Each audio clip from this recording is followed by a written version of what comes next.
Hello guys, welcome back to our channel part 10, the last part of the story Secret Love. Chapter 181 Shivika missing कारण। शिविका जब तक meeting खत्म करके meeting room से बाहर आए और उसने देखा कि करण अब तक उसके केबिन में किसी काम से नहीं आया है। वो करण को बहुत ही ज़्यादा मिस करने लगी क्योंकि आज वह दोनों साथ में ऑफिस भी नहीं आए थे और फिर जब से वह ऑफिस आए है किसी ना किसी काम में ही लगी थी। उसने एक बार भी अब तक करण को नहीं देखा। शिविका करण के बारे में किसी और से पूछ भी नहीं सकती क्योंकि सिर्फ जतिन को ही अब तक उन दोनों की शादी के बारे में पता है। ऑफिस में बाकी सब बस इस बात का अंदाजा ही लगाते रहते हैं कि उन दोनों के बीच कुछ चल रहा है।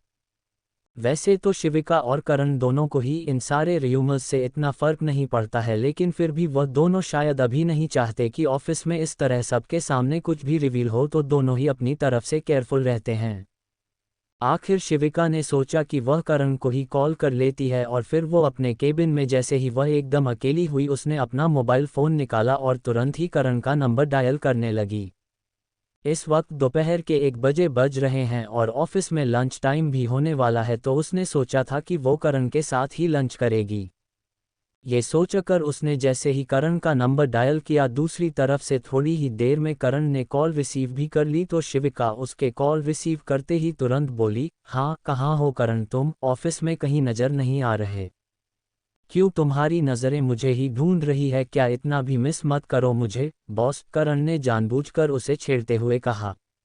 अरे नहीं, ऐसी कोई बात नहीं है, वो तुम बस मुझे बताकर नहीं गए और आज ऑफिस में भी मैंने तुम्हें एक बार भी देखा नहीं, इसलिए ही कॉल कर लिया। और तुम कम से कम मुझे बता देते कि कहीं इम्पोर्टेंट काम से जाना है तो मैं कौन सा तुम्हें मना करती। शिविका ने उसकी बात का जवाब देते हुए कहा। तो उसके इस तरह से इनडायरेक्टली उसकी फिक्र करने पर करण हल्का सा मुस्कुराया और वह समझ गया कि शिविका सीधे ही तो कुछ नहीं एक्सेप्ट करने वाली और ना ही ये बात कहेगी कि उसके बिना शिविका का मन नहीं लग रहा है, ना ऑफिस में और ना ही काम में। ये सब कुछ सोचकर करण मन ही मन मुस्कुराया और तभी कॉल पर ही उसके पीछे से आवाज़ आई, करण मम्मा का कॉल है ना, मुझे भी मम्मा से बात करनी है। दूसरी तरफ से काव्या की आवाज़ सुनकर शिविका एकदम सरप्राइज हो गई। काव्या की आवाज़ सुनते ही शिविका ने तुरंत पूछा, करण तुम काव्या के साथ हो क्या? वो तुम्हारे साथ क्या कर रही है? वो तो इस टाइम प्री स्कूल। इतना बोलते हुए फिर उसे जैसे ही टाइम का ध्यान आया वो चुप हो गई और दूसरी तरफ से करण उसकी बात का जवाब देते हुए बोला, अरे वो काव्या, उसने मुझसे सुबह ही कहा था कि मैं ही उसे स्कूल से लेने भी आऊं, तो बस मुझे याद था तो मैं टाइम से पहले ही निकल गया। एंड सॉरी, तुम मीटिंग में थी इसलिए बस तुम्हें नहीं डिस्टर्ब किया था। करण ने उसे पूरी बात बताते हुए कहा। तो शिविका को थोड़ी सी एम्बेरसमेंट फील हुई क्योंकि वह हमेशा ही काम के आगे इस तरह से काव्या को नेग्लेक्ट कर देती थी। काव्या उससे भी हमेशा जिद करती थी कि वो उसे उसके स्कूल छोड़ने और लेने जाए, लेकिन शिविका उसके लिए इतना नहीं निकाल पाती थी और अपने काम के बीच टाइम निकाल कर वहाँ से कहीं नहीं जा पाती थी। लेकिन करण को अभी उसका पेरेंट बने 1 हफ्ता भी नहीं हुआ है और वो अपने पापा होने की जिम्मेदारी इतनी अच्छी तरह से निभा रहा है। ये सब सोचकर शिविका को बहुत ही गिल्ट हुआ और उसे लगा कि शायद वही बुरी और गैर जिम्मेदार माँ है और आज तक उसने कभी सी काव्या को वो प्यार और इम्पोर्टेंस नहीं दी जो कि करण इतने कम टाइम में उसे दे रहा है। इसमें सॉरी वाली कोई बात नहीं है करण, तुम काव्या को घर ड्रॉप करके फिर आ जाना यहाँ। शिविका ने बहुत ही मायूसी से ये बात बोली पर करण को भी यह बात समझ नहीं आई कि वो ऐसे क्यों बोल रही है, लेकिन वह कुछ बोल पाता उससे पहले ही काव्या ने दूसरी तरफ से चिल्लाकर कहा, नहीं मम्मा, घर नहीं, मुझे आपके पास आना है। मैं कब से करण से बोल रही हूँ कि मुझे मम्मा के पास लेकर चलो, लेकिन यह मुझे घर लेकर जा रहा है। मम्मा मुझे घर नहीं जाना, मुझे आपके पास ही आना है अभी। कॉल पर दूसरी तरफ से काव्या जिद करती हुई बोली और करण बहुत ही प्यार से उसे समझाते हुए बोला, नहीं बेबी, जिद नहीं करते और मम्मा अभी काम में बिजी है ना, तो अभी आप घर जाओ और हम दोनों जल्दी ही घर वापस आ जाएंगे आपके पास, फिर हम साथ में टाइम स्पेंड करेंगे। Okay, be a good girl, Karan ने उसे समझाते हुए कहा। और दूसरी तरफ से शिविका भी कॉल पर उन दोनों की बातें सुन रही है क्योंकि करण फ़ोन अभी भी हाथ में पकड़े हुए हैं। करण की बात सुनकर शिविका एकदम से बोली, रहने दो करण, तुम उसे लेकर आ सकते हो, वैसे भी मीटिंग और सारा काम खत्म हो गया है। मैं लंच के लिए तुम्हारा ही वेट कर रही थी। आ जाओ तो हम तीनों साथ में लंच कर लेंगे यहाँ पर। शिविका ने आखिर अपने मन में चल रही बात करण से कह दी तो करण ने कहा, ओके ठीक है, मैं आता हूँ काव्या को लेकर। करण ने जैसे ही कॉल पर इतना बोला, दूसरी तरफ से काव्या की बहुत ही ज्यादा खुश होने की आवाज़ शिविका को सुनाई दी, ये काव्या मम्मा के पास जाएगी। ये सुनकर शिविका के चेहरे पर प्यारी सी मुस्कुराहट आ गई और फिर बात खत्म होते ही उन दोनों ने ही कॉल डिस्कनेक्ट कर दी। दूसरी तरफ हर्षिता बाजवा कौन है यहाँ पर? आपसे कोई मिलने आया है, आप प्लीज़ पहले जाकर उनसे मिल लीजिए, शायद वो कुछ ज़्यादा ही इम्पोर्टेंट है। हर्षिता अपने स्टूडियो में बैठी हुई है, वह बहुत ही बड़ा और फेमस स्टूडियो है, यहाँ पर ही वो मॉडलिंग कंपटीशन चल रहा है जिसमें कि हर्षिता ने भी पार्टिसिपेट किया हुआ है और वह सारे राउंड क्लियर कर चुकी है और अब फाइनल राउंड भी अभी बस 2-3 दिनों में आने वाला है। उससे पहले ही सारे मॉडल्स की प्रैक्टिस और बाकी सारे कंपटीशन चल रहे हैं और उसमें वह पार्टिसिपेट कर रही है। लेकिन अभी थोड़ा ब्रेक था, लेकिन फिर भी हर्षिता आज वहां पर आ गई। उसे लगा कि वह कुछ भी मिस नहीं कर सकती और उसे कुछ भी मिस नहीं करना चाहिए, इससे उसका ही नुकसान होगा, इसलिए वो वहां पर आकर उन सब के साथ बैठी हुई है। उसने वहां पर काफ़ी सारे लोगों से फ्रेंडशिप भी कर ली है और उनसे वो कॉल पर भी कंपटीशन के बारे में पूछती रहती है और यहाँ पर आए बिना ही उसे सारे अपडेट मिल जाते हैं। लेकिन अभी जैसे ही स्टाफ मेंबर ने वहां पर आकर उसका नाम लेते हुए यह अनाउंस किया तो हर्षिता ने एकदम ही उसकी तरफ देखा और फिर उंगली से अपनी तरफ इशारा करती हुई बोली, हाँ मैं हूँ हर्षिता, लेकिन मुझसे मिलने कौन आ गया यहाँ पर? ये बात बोलते हुए वो अपनी जगह से उठकर खड़ी हुई और वो बहुत ही ज़्यादा हैरान परेशान लग रही है क्योंकि अपने हिसाब से उसने तो यहाँ का एड्रेस किसी को भी नहीं बताया है, क्योंकि शिविका या उसके मामा के घर पर किसी ने भी उससे इतना डिटेल में स्टूडियो का एड्रेस नहीं पूछा और शिविका बस उससे थोड़ा बहुत ही इस बारे में पूछती रहती है और हर्षिता भी उसे ज़्यादा कुछ नहीं बताती क्योंकि उसे पता है शिविका पहले ही इतनी परेशान रहती है बाकी सारी चीज़ों और काम को लेकर और वह लोग उसे वहाँ पर रहकर उसे इतना सपोर्ट कर रहे हैं इन सब चीज़ों में। यहाँ तक शिविका ने तो अपने इवेंट में भी उसे मेन मॉडल के तौर पर भी ले लिया था और उस फोटोशूट की वजह से ही वो आज यहाँ लास्ट राउंड तक पहुँच पाई है, इसलिए वो शिविका की बहुत एहसानमंद है। उस स्टाफ ने हर्षिता की बात का जवाब देते हुए कहा, हाँ अगर हर्षिता नाम तुम्हारा है तो तुमसे ही मिलने आया है, और कोई है क्या लड़की इस नाम की यहाँ पर? उसी स्टाफ ने चारों तरफ देखते हुए कहा, लेकिन बाकी लड़कियों में से किसी ने कुछ भी नहीं बोला क्योंकि शायद और किसी का भी नाम हर्षिता नहीं था। तो हर्षिता उसकी तरफ देखते हुए बोली, कहाँ पर चलना है? उसका सवाल सुनकर स्टाफ मेंबर ने कहा, मेरे पीछे आओ। और हर्षिता चुपचाप उसके पीछे ही जाती हुई अपने मन में सोचने लगी कि आखिर कौन हो सकता है जो इस तरह से यहाँ पर आया है। शिवी दी तो नहीं होगी, करण भाई है क्या? नहीं, वो भी नहीं। तो क्या ऋषभ? नहीं, उसे तो बिल्कुल भी इंटरेस्ट नहीं है और उसने तो कभी पूछा भी नहीं। और कौन हो सकता है? कौन? अपने मन में ये सब कुछ सोचते हुए वो स्टाफ मेंबर के पीछे पीछे ही जा रही है। Chapter 182 truth about Kavya. रात का वक्त, शिविका का कमरा।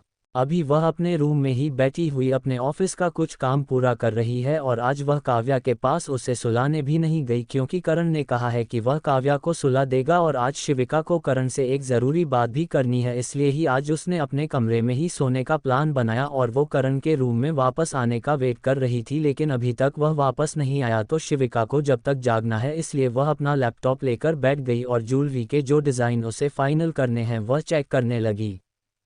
शिविका करण का इंतजार करते हुए बार बार दरवाजे की तरफ ही देख रही है, लेकिन इतनी देर हो गई और करण अभी तक के वहां पर आया ही नहीं और शिविका को बहुत ही बेचैन हो रही है, इसलिए उसने अपना लैपटॉप बंद कर अपनी जगह से उठकर खड़ी हो गई। पहले तो दरवाजे की तरफ ही जाने वाली थी लेकिन फिर कुछ सर्च कर रुक गई और बेड के सामने वाली जगह पर इधर से उधर टहलती हुई अपने आप से बात करने लगी। इतनी मुश्किल से मैंने हिम्मत की है इस बात के लिए और अब वहाँ ही नहीं रहा है, इतना रेस्टलेस फील कर रही हूँ, कहीं ऐसा ना हो फिर मैं बोल भी ना पाऊँ ये बात। नहीं, मैं आज सब कुछ क्लियर कर दूंगी, ऐसे अगर उसे बाद में यह बात पता चली तो शिविका ने अपने आप से बात किया और वह ये सोचकर काव्या के रूम की तरफ जाने ही वाली थी, लेकिन तभी अपने आप ही उसके रूम का दरवाज़ा खुला और उसे लगा कि करण आ गया होगा, तो उसने खुश होकर उसे तरफ देखा, लेकिन वहाँ पर करण नहीं पर बल्कि हर्षिता खड़ी हुई थी।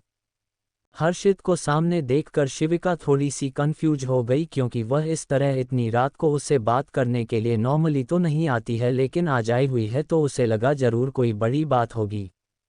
शिविका उसकी तरफ बढ़ते हुए बोली, क्या हुआ हर्षिता, तुम अब तक सोई नहीं? दरवाजे पर खड़ी हुई हर्षिता कुछ सोचते हुए काफ़ी नर्वस लग रही है और नर्वसनेस में वह अपने निचले होंठ काटती हुई नीचे की तरफ ही देख रही है और अपनी उंगलियों से भी खेल रही है। उसे इस तरह से बिहेव करते देख शिविका ने उसे ऊपर से नीचे तक एक बार गौर से देखा और फिर उसके एकदम सामने आकर खड़ी होती हुई उसके कंधे पर हाथ रखकर बोली, रिलैक्स हर्षिता, ऐसी भी क्या बात है जो तुम इतना नर्वस हो रही हो, बताओ मुझे, कोई प्रॉब्लम है क्या वर्किंग प्लेस पर या कहीं भी? नहीं दी, कोई प्रॉब्लम तो नहीं है, लेकिन वह मुझे आपसे बस कुछ बताना था, मैं नहीं चाहती कि आपको कहीं और से पता चले या फिर आप फिर बाद में मुझे गलत समझो या ऐसा कुछ। हर्षिता ने थोड़ा अटक कर बोलना शुरू किया और बीच बीच में वह नज़र उठाकर शिविका के चेहरे की तरफ उसके एक्सप्रेशन भी देखी जा रही है। शिविका काफ़ी ज़्यादा कंफ्यूज है इस वक्त, लेकिन वह हर्षिता के बोलने का इंतजार कर रही है। हर्षिता का हाथ पकड़ते हुए शिविका ने कहा, हाँ हाँ ठीक है, बताओ, इतना मत सोचो, मैं तुम्हें गलत नहीं समझूंगी अगर तुम सही हो तो। शिविका की यह बात सुनकर हर्षिता की हिम्मत बढ़ी और आखिर उसने एक गहरी सांस छोड़ते हुए कहा, दी वो रुद्र आपका फ्रेंड है ना? वह काफ़ी टाइम से मुझसे मिलने बात करने की कोशिश करता रहता है, स्पेशली इवेंट के टाइम से, और वह मेरे क्लोज आने की कोशिश। आई मीन, मुझे इतना कुछ गलत नहीं लगता वह, लेकिन मैं बस अभी इन सब चीज़ों में पड़ना नहीं चाहती, लेकिन वह बोलता है कि वह मुझे पसंद करता है, तो क्या ये सही है? और मैं अभी करियर पर ही फोकस करना चाहती हूँ और वो। इतना बोलते हुए हर्षिता ने फिर से एक बार नज़र उठाकर शिविका की तरफ देखा और वह आगे कुछ नहीं बोली। शिविका उसका इस तरह हाथ पकड़े हुए उसे अपने साथ खींचकर बेड की तरफ लाती हुई बोली, इधर आओ तुम, यहाँ पर आराम से बैठो पहले और मुझे पूरी बात बताओ। इतना तो मुझे समझ आ गया है, ये सब रुद्र को लेकर है, और हाँ, उसने मुझे कॉल किया था तुमसे बात करने के लिए, तुम उसका फ़ोन भी रिसीव नहीं कर रही थी ना? अरे वह ऐसा ही है, लेकिन सच कहूँ तो जल्दी किसी लड़की के पीछे नहीं जाता, अगर उसने तुम्हें बोला है तो शायद वह तुम्हें सच में पसंद करता होगा और वह दिल का बुरा नहीं है। हर्षिता बहुत ही ज़्यादा कन्फ्यूज होते हुए बोली, आई नो दी, मुझे पता है वह अच्छा इंसान है, लेकिन बस मैं अभी रेडी नहीं हूँ इन सारी चीज़ों के लिए, और मुझे लगता है कि इन सब चक्करों में पड़कर मेरा ध्यान भटक जाएगा, तो फिर मैं अपने करियर पर फोकस नहीं कर पाऊंगी। अभी मुझे मिस इंडिया पेटेंट लेवल पर जाना है और उस कंपटीशन में पार्टिसिपेट करना है, और जितना भी है। उसकी बात समझते हुए शिविका एकदम सीरियस होकर बोली, ठीक है, मुझे पता है तुम्हारा करियर तुम्हारे लिए कितना इम्पोर्टेंट है, मैं रुद्र से बात करके उसे मना कर दूंगी कि वह तुम्हें किसी भी तरह से कांटेक्ट ना करें। तुम उसमें इंटरेस्टेड नहीं हो? अरे नहीं, ऐसा नहीं है कि पूरी तरह से मना, मेरा मतलब है मैं बस आपको ये बात बताना चाहती थी कि पिछले कुछ दिनों में हम दोनों कई बार मिल चुके हैं, और आज तो वह मेरे स्टूडियो भी आ गए थे, क्योंकि मैंने उनकी कॉल रिसीव नहीं की और फिर वहाँ पर सारे लोग बातें करने लगी, क्योंकि शायद वहाँ पर कुछ लड़कियाँ उन्हें जानती थी और फिर उन लोगों को लगा कि मैं उसकी वजह से ही वहाँ लास्ट राउंड तक पहुँची हूँ, क्योंकि मुझे आपका और रुद्र का सपोर्ट है, लेकिन असल में ऐसा नहीं है दी, मैं ये सब नहीं चाहती अपनी लाइफ में। इतना बोलते हुए हर्षिता रोने लगी और उसे इस तरह रोते देखा शिविका को बहुत ही बुरा लगा। एक लड़की होने की वजह से वह उसकी प्रॉब्लम समझ सकती है, वह इतनी मेहनत से ये सब कुछ कर रही है, और बहुत ही बुरा लगता है जब किसी लड़की की मेहनत का पूरा क्रेडिट सारे लोग उठाकर किसी आदमी की झोली में डाल देते हैं, या फिर किसी और के सपोर्ट की वजह से वह यहाँ तक पहुँची है। बड़ी ही आसानी से वो लोग ये बात बोल देते हैं, जबकि सच क्या है, कोई लड़की कितनी स्ट्रगल, मेहनत और कितनी फाइट करके वहां तक पहुंची होती है, वहां उसकी सारी मेहनत पर एक पल में पानी फेर दिया जाता है, उसे पर एक गलत इल्जाम लगाकर। शिविका उसे समझाते हुए बोली, रिलैक्स हर्षिता, तुम पहले तो रोना बंद करो और मैं हूं ना तुम्हारे साथ में। मैं इवेंट ऑर्गेनाइज़र से बोलूंगी कि वह तुम्हारा कंपटीशन टेस्ट लेकर देख सकते हैं, जिसमें किसी की कोई दखलंदाजी नहीं होगी, सब कुछ मीडिया के सामने होगा और सबको पता है तुम कितनी टैलेंटेड हो। थैंक यू सो मच दी, लेकिन मैं नहीं चाहती कि किसी भी इस तरह के न्यूज़ मुझे लेकर फैले और बाकी सारे लोग मुझ पर उंगली उठाएं, और आपको पता है ना, अगर घर तक ये बात पहुंची तो वह लोग मुझे वापस बुला लेंगे और सीधा मेरी शादी करवा देंगे वहीं कहीं किसी से। हर्षिता अपना डर उसके सामने रखते हुए बोली। तो शिविका ने उसकी पीठ पर हाथ फिराते हुए कहा, नहीं, मैं ऐसा नहीं होने दूंगी। तुम्हें भरोसा है ना अपनी दी पर? मैं तुम्हारे सपोर्ट में हूं। और रुद्र, वह पागल है, तुम उसके बारे में मत सोचो, और तुम पूरी तरह से उसे दूर भी नहीं होना चाहती। इतना मैं समझ गई हूं, वह सच में अच्छा लड़का है और कभी ना कभी लाइफ पार्टनर और सपोर्ट सिस्टम की तो ज़रूरत पड़ती ही है ना। वह रुद्र जरूर तुम्हारे लिए बन सकता है। मैं उससे बात करूंगी इस बारे में और उसे समझा दूंगी। वह सच में बहुत समझदार भी है, लेकिन तुम उसे इग्नोर मत करो। तुम भी उसे यह सारी बातें बता सकती हो, वह ज़रूर समझेगा। शिविका की बात सुनकर हर्षिता ने धीरे से हाँ में अपना सिर हिलाया, और शिविका से बात करके अब उसे बहुत ही अच्छा लग रहा है। वह दोनों बहनें बात कर ही रही थी, तभी करण दरवाजे से अंदर आया और उसे वहां पर देखकर वह हर्षिता एकदम ही चुप हो गई। और शिविका ने हर्षिता की तरफ देखकर कहा, अच्छा ठीक है हर्षिता, हम कल बात करते हैं, और उससे पहले मैं देख लूंगी इस मैटर को। Okay, you don't worry. Thank you so much दी। मुझे पता था आप ज़रूर मेरी बात समझेंगे, और मैंने आपको इतनी रात को परेशान किया इसके लिए सॉरी। और आप कैसे हैं जीजू? हल्की सी स्माइल के साथ हर्षिता ने करण की तरफ देखते हुए कहा। तो करण ने धीरे से अपना सिर हिलाते हुए कहा, ठीक हूँ मैं। लेकिन तुम ठीक नहीं लग रही, रो रही थी क्या? करण ने उसकी तरफ गौर से देखते हुए उसके चेहरे पर सूखे हुए आंसुओं के निशान नोटिस कर लिए। शिविका ने बीच में बोलते हुए करण की बात का जवाब दिया, हाँ ये पगली है, ये तुम्हारी बहन, समझाओ इसे। कंपटीशन और बाकी चीज़ों को लेकर नर्वस है, बस इसीलिए रो रही थी। लेकिन अभी मैं समझा दिया है तो ठीक फील कर रही हो ना हर्षिता? हर्षिता ने मुस्कुराते हुए कहा, हाँ दी, अब आपसे बात करके बहुत अच्छा लग रहा है। अब मैं चलती हूँ, आप दोनों टाइम स्पेंड करो। वैसे काव्या सो गई क्या? करण रूम में अंदर की तरफ आते हुए बोला, हाँ बड़ी मुश्किल से सोई है वह, बस अभी अभी उसे सुलाकर ही तो यहाँ पर आया हूँ, नहीं तो जागती है तो वह चाहती है कि सब उसके आसपास ही रहे। करण की बात सुनकर हर्षिता ने हल्का सा मुस्कुराया और फिर वो वहां से चली गई। उसके बाद करण ने शक भरी नज़रों से शिविका की तरफ देखा, क्योंकि जिस तरह से उसने करण और हर्षिता के बीच में बोला वह समझ गया था कि जरूर शिविका किसी बात का तो कवर अप कर रही है। लेकिन फिर भी उसने इस बारे में नहीं पूछा, क्योंकि उसे लगा वह दो बहनों के बीच की भी कोई बात हो सकती है जो कि उसे पता होना ज़रूरी नहीं हो, और अगर इतना ज़रूरी होगा तो शिविका खुद ही उसे बता देगी कभी बाद में। ये बात सोचते हुए करण हमेशा ही हर इंसान को उसका पर्सनल स्पेस देता है और किसी को भी किसी बात के लिए फोर्स नहीं करता, और शिविका को करण का यही नेचर बहुत अच्छा लगता है कि वह इतना अंडरस्टैंडिंग और सपोर्टिंग है। शिविका ने भी मुस्कुराकर उसकी तरफ देखा, और तभी उसे ध्यान आया कि वह भी कुछ देर पहले करण का वेट कर रही थी। उससे भी करण से जरूरी बात करनी है, और वह बात याद आते ही उसके चेहरे की स्माइल एकदम गायब होकर उसका एकदम सीरियस फेस हो गया, जो कि करण ने नोटिस किया और बोला, क्या हुआ तुम्हें अचानक से? क्या याद आ गया? करण की आवाज़ सुनकर शिविका ने सिर उठाकर उसकी तरफ देखा और कुछ कदम उसकी तरफ चलते हुए आगे आए, और फिर करण का एक हाथ पकड़कर उसकी आंखों में देखती हुई बोली, करण मुझे तुमसे बहुत ज़रूरी बात करनी है। तुम अब बिल्कुल फ्री हो ना इस टाइम? उसके इस तरह से देखने और हाथ पकड़ने का मतलब समझने की कोशिश करते हुए करण बोला, हाँ अभी तो बिल्कुल फ्री हूँ, आखिर रात के 11 बजे बज रहे हैं अभी, और क्या काम होगा मुझे? बोलो तुम, ऐसी भी क्या ज़रूरी बात है? तुम परेशान लग रही हो शिविका। शिविका थोड़ा सा इधर उधर देखते हुए बोली, हाँ वह बात ही कुछ ऐसी है, पता नहीं तुम्हें पता चलेगी तो तुम कैसे रिएक्ट करोगे, लेकिन आज मैंने सोच लिया है कि मैं। शिविका थोड़ा सा अटक अटक कर यह बात बोल रही है, और उसकी पूरी बात सुनने और जाने के लिए करण सवालिया नज़रों से उसकी तरफ ही देख रहा है, और इतना बोलकर वह चुप हो गई और उसने करण की तरफ देखा तो करण ने कहा, ऐसी भी क्या बात है जो तुम इतना घबरा रही हो, और वैसे भी अब सोच लिया है तो बात ही दो।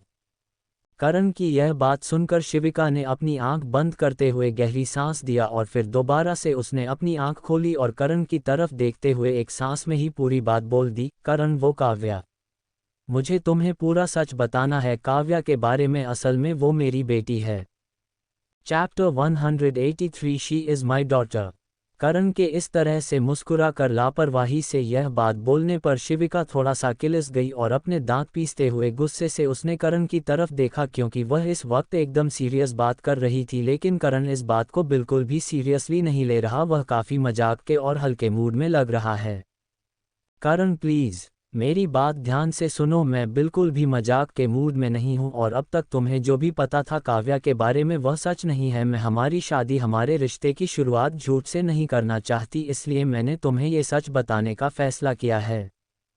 शिविका ने थोड़ी तेज आवाज में एकदम सीरियस होकर यह बात बोली तो उसकी ऐसे बोलने पर करण के चेहरे की स्माइल भी एकदम ही गायब हो गया। वह भी अब एकदम सीरियस होकर शिविका की तरफ ही देखने लगा और उसे कुछ समझ नहीं आया जो कि अभी शिविका ने बोला। तो उसने कहा, क्या मतलब है? जो मुझे पता है वह सच नहीं है, इस बात से तुम्हारा क्या मतलब है? देखो शिविका, साफ साफ बताओ।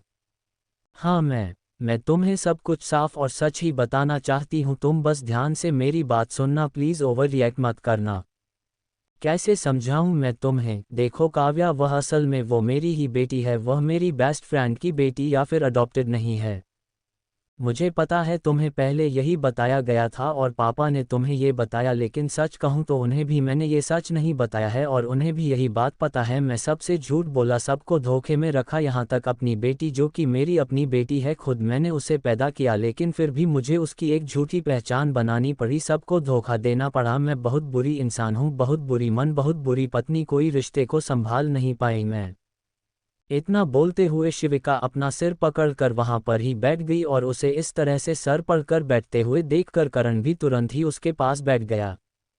उसे समझ तो आ गया था वह जो कहना चाह रही है, लेकिन फिर भी अभी भी वह पूरी बात जानना चाहता है और करण इतना समझदार है, उसने कोई भी ओवर रिएक्ट नहीं किया क्योंकि वह समझ रहा था इस वक्त शिविका किसी भी वर रिएक्शन को देखने के मूड में तो बिल्कुल भी नहीं होगी, इसलिए उसने एकदम सीरियस होकर कहा, कोई बात नहीं, अगर वह तुम्हारी बेटी भी है तो फिर भी मैं उसे उतना ही प्यार करूंगा। मैं तुमसे कहा ना, वह सिर्फ तुम्हारी नहीं, अब वह हमारी बेटी, और यह बात मैंने पूरे दिल से कही। मुझे फर्क नहीं पड़ता उसका असली पिता कौन है, लेकिन बस अब से वह मेरी बेटी है।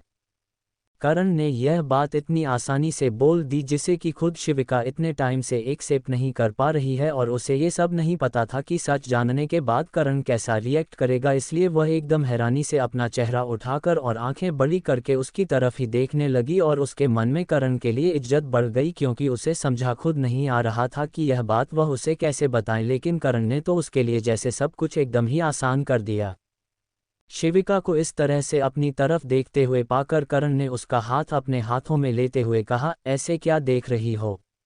मैं समझ सकता हूँ सबके पास्ट होते हैं, हम सबके, और पास्ट में हम सब गलतियाँ भी करते हैं, तुमने की है, मैं भी की है, लेकिन मुझे ये समझ नहीं आ रहा कि आखिर तुमने यह बात अपने पापा से कैसे छुपा ली, और कौन है काव्या का पापा?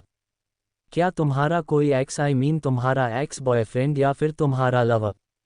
क्योंकि जहां तक मुझे पता है तुम्हारी यह पहली शादी है, तो एक्स हस्बैंड नहीं हो सकता ना। शिविका से यह बात पूछते हुए करण थोड़ा सा हिचकिचा रहा है और इससे से भी ज़्यादा उसे मन ही मन जलन हो रही है। वह शिविका किसी और के साथ ही इमेजिन भी नहीं कर पा रहा है। भले ही यह सारी पुरानी बातें हैं, लेकिन फिर भी अब वह उसे प्यार करता है और पूरी तरह से ही उसे अपनी लाइफ में चाहता है। वह नहीं चाहता कि ऐसा कोई भी हो इसके बारे में उसे पता चले कि शिविका उसे उससे ज़्यादा प्यार करती है, जबकि अब तक उसके लिए तो शिविका ने प्यार का कोई इजहार भी नहीं किया है।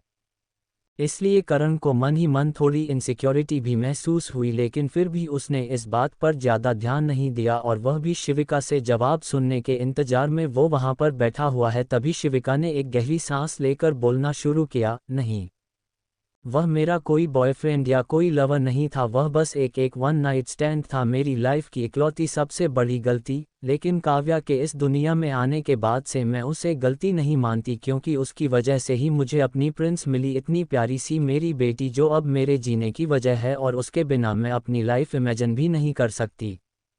शिविका की यह बात सुनकर करण भी एक पल के लिए किसी सच में डूब गया और तभी शिविका ने आगे बोलते हुए कहा, लेकिन प्लीज़ मुझे इस बेसिस पर जज मत करना, वह मेरी लाइफ का पहला और आखिरी ही वन नाइट स्टैंड था और उसके पहले बाद मेरा कोई बॉयफ्रेंड भी नहीं रहा, क्योंकि मैं इतनी स्ट्रेट और डोमिनेटिंग टाइप की हूँ। लड़के सारे मुझसे डरते थे कॉलेज में, और उस रात भी वो सब कुछ पता नहीं कैसे कैसे मैं उसे आदमी की तरफ इतना ज़्यादा अट्रैक्ट हो गई, शायद ड्रिंक करने की वजह से, क्योंकि मुझे आदत नहीं थी और वो भी इतना बोलते हुए शिविका उसे पाल को याद करने लगी, जिसके बारे में धुंधली सी यादें भी अब उसके दिमाग में नहीं बची है, क्योंकि उस बात को 5 साल से भी ज़्यादा हो गए हैं और कुछ ही महीनों में तो काव्या भी 5 साल के होने वाली है। लेकिन उस रात को वो इतनी ज़्यादा ड्रंक थी कि उसे कुछ भी होश नहीं था, और अगली सुबह जब वह उठी तो वह लड़का भी वहाँ से जा चुका था, क्योंकि वह बेड पर अकेली ही थी और उसे उसकी शक्ल भी बिल्कुल याद नहीं थी।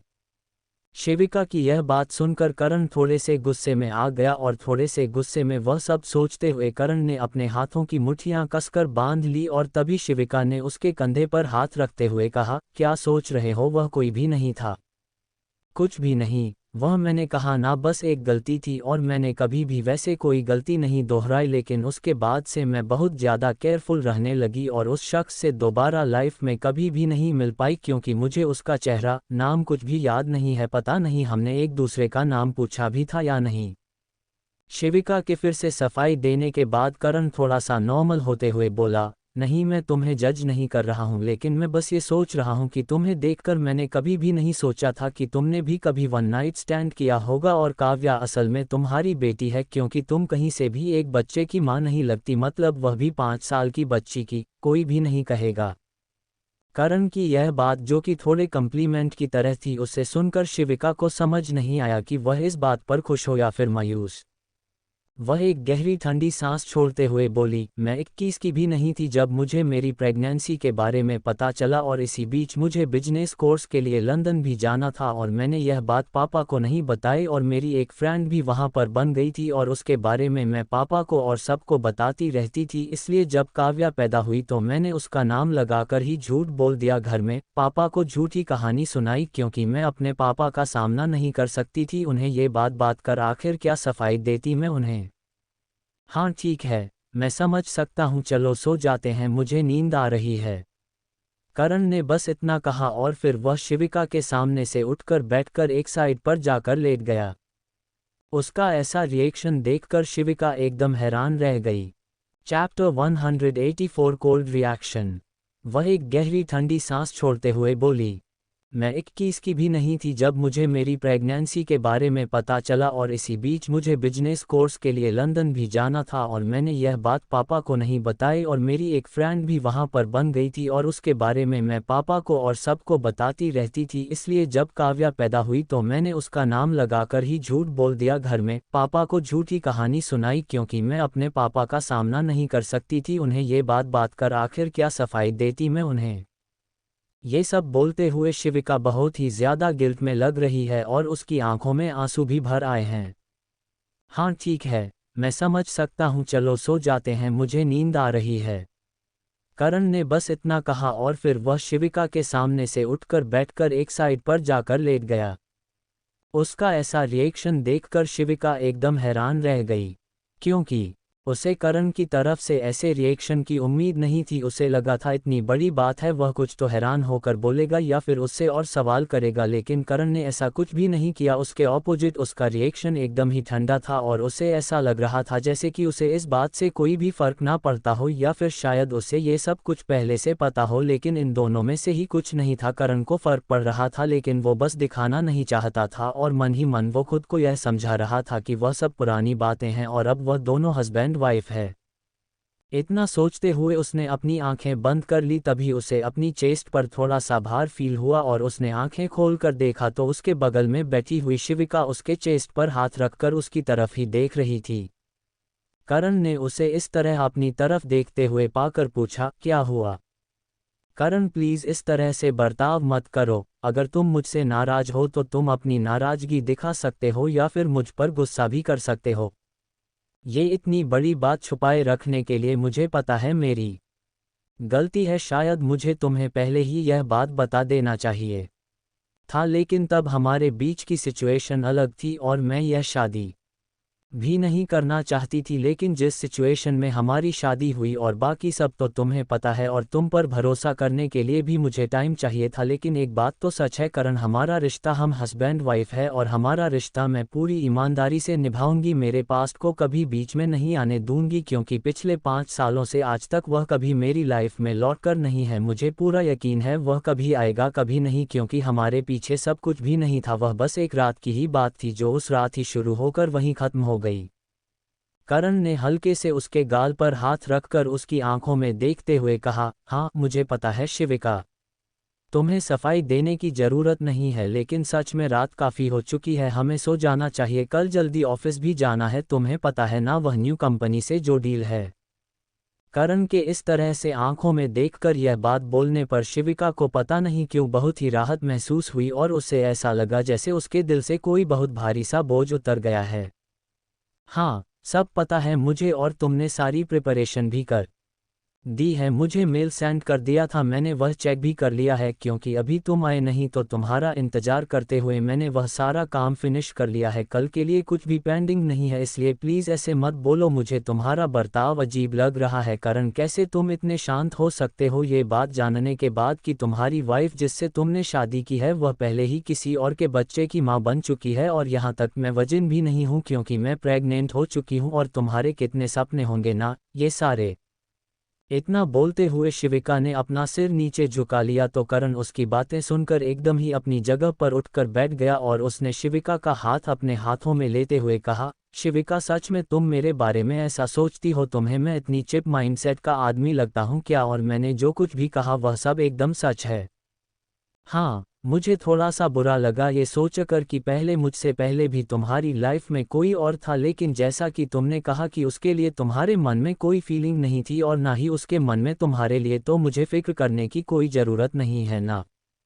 ये बात करण ने एक सवाल की तरह उससे पूछी तो शिविका ने भी जवाब में हाँ में अपना सिर हिलाया, और फिर करण ने फिर से उसके गालों पर अपना हाथ रखा और कहा, तुम मेरी हो शिविका, सिर्फ मेरी, और हमारा जो रिश्ता है वह किसी और की वजह से कभी नहीं बदल सकता, और तुमने इतनी हिम्मत दिखाई मुझे ये सच बताया, नहीं तो शायद मुझे कभी भी इस बारे में पता नहीं चलता, इसलिए I am impressed with my wife.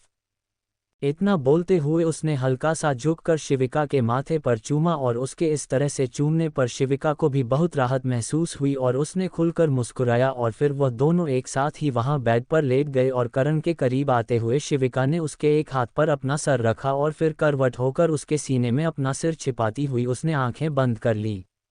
करण ने भी उसके ऊपर हाथ रखते हुए उसे अपनी बाहों में भरकर एकदम करीब कर लिया। शिविका कुछ देर बाद सो गई, लेकिन करण की आंखों में नींद नहीं थी, वह आंखें खोले हुए एकटक छत की तरफ ही देख रहा था। उसके दिमाग में बहुत कुछ चल रहा था, शायद वह सब जो वह शिविका के सामने नहीं बोल पाया, लेकिन अभी खुद से वह सारी बातें वह कर रहा है जिसकी वजह से उसकी नींद एकदम ही गायब है। काव्या शिविका की अपनी बेटी है, ये बात जानकर कहीं ना कहीं उसे खुशी भी है, लेकिन फिर वह उसका असली पिता नहीं है और ना ही कभी हो सकता है, जबकि शिविका काव्या की मां है। ये बात जानकर वह काफ़ी दुखी भी है और उसे थोड़ा सा अजीब सा एहसास हो रहा है, जिसे वह समझने की कोशिश तो कर रहा है लेकिन समझ नहीं पा रहा है। करण के मन में चलती हुई इसी उधेड़बुन के बीच कब सुबह के 5 बजे बज गए करण को पता ही नहीं चला, और बाहर हुई एक तेज कुछ गिरने की आवाज़ से उसका ध्यान उसे तरफ हुआ, क्योंकि वह सो नहीं रहा था, लेकिन उसकी बाहों में शिविका बहुत ही आराम और सुकून के साथ सो रही थी। वह आवाज़ होते ही करण का ध्यान उस तरफ हुआ और उसने अपने आप से कहा, यह इस वक्त कैसी आवाज़ थी, इतनी सुबह कौन जाग गया यहाँ पर। इतना बोलते हुए उसने अपने बेड से उठने की कोशिश की, लेकिन शिविका ने सोते हुए भी उसके कमर में हाथ डालकर उसे कसकर पकड़कर रखा हुआ है, जिसकी वजह से वह उठ नहीं पाया, तो दोबारा से वापस लेट गया। एक नज़र भरकर उसने शिविका की तरफ देखा और फिर एक गहरी सांस लेते हुए उसने धीरे से शिविका का हाथ अपनी कमर पर से हटाया, और इस तरह बिना किसी आवाज़ के चुपचाप वह बेड से उठा और वहां कमरे से बाहर जाने वाले दरवाजे की तरफ ही जाने लगा, क्योंकि फिर से एक आवाज़ आए और ऐसा लग रहा था जैसे कि किसी के गिरने की आवाज़ है, और पहले आवाज़ किसी चीज़ के गिरकर टूटने की थी, तो उसे थोड़ी सी फिक्र हुई। वो आवाज़ बहुत ज़्यादा तेज नहीं थी, अगर करण भी शिविका की तरह सो रहा होता या गहरी नींद में होता तो कभी भी इस आवाज़ से उसकी आज नहीं खुलती, लेकिन वह जाग रहा था तो इस आवाज़ में आसानी से उसका ध्यान अपनी तरफ खींचा। वह जब बाहर आया तो उसे वहां पर अपने कमरे की तरफ जाता हुआ ऋषभ नजर आया, और उससे पहले ही साइड में रखा हुआ एक बड़ा सा चीनी मिट्टी का वास टूट गया था, शायद ऋषभ इसका सहारा लेते हुए आगे बढ़ रहा था। इसी बीच वह गिरकर टूट गया। देखने पर तो करण को इतना ही समझ आया, लेकिन ऋषभ की ऐसी हालत उसे समझ नहीं आई। उसे ये तो पता था कि ऋषभ ड्रिंक करता है और अपनी मनमानी भी, साथ ही पूरी रात पार्टी, घर में किसी का कहना भी नहीं मानता, लेकिन इस वक्त उसकी ऐसी हालत देखकर करण को सच में उसकी बहुत ही ज़्यादा फिक्र हुई और वह ठीक से खड़ा भी नहीं हो पा रहा था। तो करण जल्दी से भागते हुए उसकी तरफ आया और उसके हाथ को अपने कंधे पर रखते हुए उसे सहारा देकर खड़ा करने की कोशिश करने लगा। चैप्टर 185 कारण is lost in thoughts. Rishabh सबकी ऐसी हरकतें देखकर करण बहुत ही ज़्यादा इरिटेट है, लेकिन फिर भी अभी इस वक्त उसने ऋषभ को कुछ भी नहीं बोला, क्योंकि उसे पता है अभी अगर वह कुछ भी बोलेगा भी तो ऋषभ कुछ भी सुनने समझने के कंडीशन में ही नहीं है, इसलिए कोई फ़ायदा ही नहीं होगा। इसलिए करण ने बस उसे सहारा देकर उसके कमरे में पहुंचा और फिर उसके बेड पर लेटा दिया। ऋषभ अब तक लगभग बेहोश हो चुका है।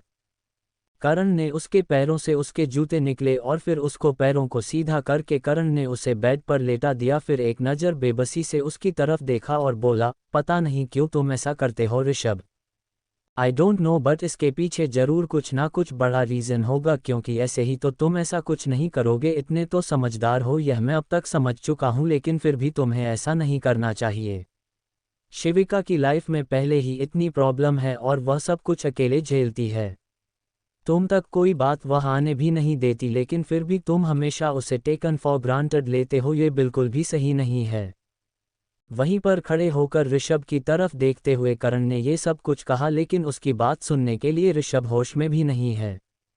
वह अब तक गहरी नींद में जा चुका है और उसके आगे बंद है हाथ पर वही बेड पर फैले हुए हैं, जिसे कि करण ने ठीक भी नहीं किया और वह वहां से निकलकर वापस अपने कमरे में आ गया। उसने देखा कि शिविका चैन की नींद सो रही है। शायद कल रात तक उसके मन में जो भी बात थी उसके कन्फेशन के बाद से अब उसे चैन की नींद आ रही है और वह बहुत सुकून कैसे सो रही है। लेकिन करण की नींद बिल्कुल उड़ी हुई है और इसीलिए वह दोबारा सोने के लिए नहीं लेटा और सुबह के 6 बजे बजने वाले थे, इसलिए करण रेडी होने के लिए चला गया। अगली सुबह हर्षिता का मोबाइल फ़ोन रिंग हुआ। तब उसकी आंख खुली और उसने देखा कि रुद्र का फ़ोन कॉल था। उसने टाइम देखा तो सुबह के 7 बजे बज रहे थे और इतनी सुबह रुद्र का फ़ोन आना उसके लिए बहुत ही हैरानी की बात थी, इसलिए उसने तुरंत ही वह कॉल रिसीव कर लिया। और जब उसने कॉल रिसीव किया तो उसे दूसरी तरफ से रुद्र की नहीं बल्कि किसी और की आवाज़ आई। हेलो, आप कौन हैं? कॉल के दूसरी तरफ से किसी ने सवाल किया तो हर्षिता हैरान होकर तुरंत ही अपनी बेड पर उठाते हुए बैठ गई, क्योंकि रुद्र के मोबाइल से उसे कॉल आया था और कॉल करने वाला उससे पूछ रहा है कि वह कौन है। तो उसे यह चीज़ बहुत ही अजीब लगी और उसने कहा, आपने फ़ोन किया है, आप बताइए कि आप कौन? और ये तो रुद्र, मेरा मतलब है मेरे फ्रेंड का नंबर है, तो आपके पास कैसे?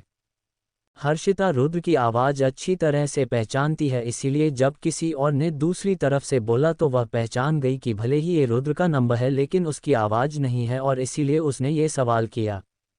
मैं बारटेंडर हूँ, आपका ही नंबर सबसे ज़्यादा बार डायल किया गया है उनके मोबाइल में, तो मुझे लगा आप कोई ख़ास होंगे क्योंकि आपका नाम हर्षु नाम से सेव है, इसीलिए मैंने आपका नंबर डायल किया। जिसका भी यह फ़ोन है वह यहाँ पर बार काउंटर पर नशे में एकदम टल्ली पड़े हुए हैं। कल रात से मुझे लगता था कि चले गए होंगे, लेकिन अभी मैं साफ़ सफाई के लिए आया, लेकिन यह जनाब यहाँ पर ही है, तो क्या आप आकर अपने दोस्त को यहाँ से ले जा सकती हैं? कॉल की दूसरी तरफ से उस आदमी ने पूरी बात एक्सप्लेन करते हुए कहा।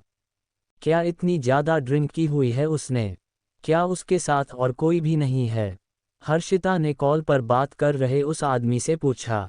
नहीं, कोई भी नहीं है और हमें नहीं पता आपके अलावा हम किसको और कॉल करें, क्योंकि ज़्यादा नंबर इसी तरह अलग अलग नाम से है या फिर काफ़ी सारे नंबर तो सेफ भी नहीं है मोबाइल फ़ोन में, उस आदमी ने हर्षिता की बात का जवाब देते हुए कहा। तो हर्षिता ने कहा, ठीक है, मैं आती हूँ, आप मुझे एड्रेस सेंड करिए। इतना बोलते हुए हर्षिता अब तक अपने बेड से उठ गई है और वह तुरंत ही अपना नाइट सूट चेंज करने के लिए गई, और तब तक उसके मोबाइल फ़ोन पर एड्रेस का मैसेज भी आ चुका था। उसे समझ नहीं आ रहा था कि आखिर रुद्र ऐसा क्यों कर रहा है और वह वहां पर अकेले गया तो फिर वहां से वापस क्यों नहीं आया और इतनी ज़्यादा ड्रिंक क्यों कर ली उसने। ये सब कुछ सोचती हुई वह घर से बाहर निकली और ड्राइवर वहां पर कार रेडी कर रहा था, तो उसने तुरंत ही ड्राइवर से साथ चलने के लिए कहा। और ड्राइवर भी हर्षिता को अब तक अच्छी तरह से पहचानता है और उसे भी घर के बाकी लोगों की तरह ही मानता है, इसलिए हर्षिता की बात सुनकर वह तुरंत ही उसके कहने पर कार लेकर चला गया। हर्षिता कार में पीछे बैक सीट पर बैठी हुई है लेकिन करण ठीक उसी वक्त वह भी रेडी होकर ऑफिस के लिए निकल ही रहा था। सभी के उठने से पहले वह ऑफिस चले जाना चाहता है। पता नहीं क्यों उसके दिमाग में कुछ ऐसा चल रहा है कि वह इस वक्त किसी से बात नहीं करना चाहता और इसीलिए वह आज जल्दी ही ऑफिस जा रहा था। लेकिन जब वह बाहर आया तो उसने घर की एक कार को घर के मेन गेट से बाहर जाता हुआ देखा। उसे समझ नहीं आया कि इस वक्त कौन घर से बाहर गया होगा क्योंकि शिविका तो अभी अपने रूम में सो रही थी। काव्या को भी कोई स्कूल लेकर नहीं गया क्योंकि उसका स्कूल 9 बजे का होता है और ऋषभ को तो अभी कुछ घंटे पहले वह खुद ही उसके रूम में छोड़कर गया और शिविका के पापा कहीं आने जाने की हाल में ही नहीं है। इसलिए सभी के बारे में सोचते हुए आखिर करण को लगा कि जरूर हर्षिता ही गई होगी, लेकिन फिर उसने इस बात पर ज़्यादा ध्यान नहीं दिया और वह भी वहाँ से ऑफिस के लिए निकल गया।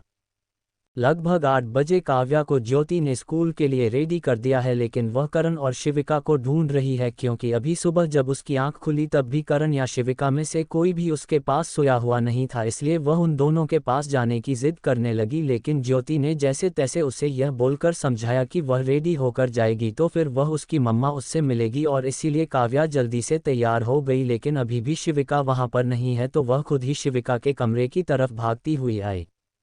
ज्योति भी उसके पीछे ही आई लेकिन काव्या कहाँ रुकने वाली थी। उसने शिविका के कमरे का दरवाजा खोला जो कि लॉक नहीं था और फिर अंदर आते हो उसने तेज आवाज में चिल्लाया, मम्मा मम्मा, करण कहाँ है और आप मेरे पास क्यों नहीं सोई थी कल रात?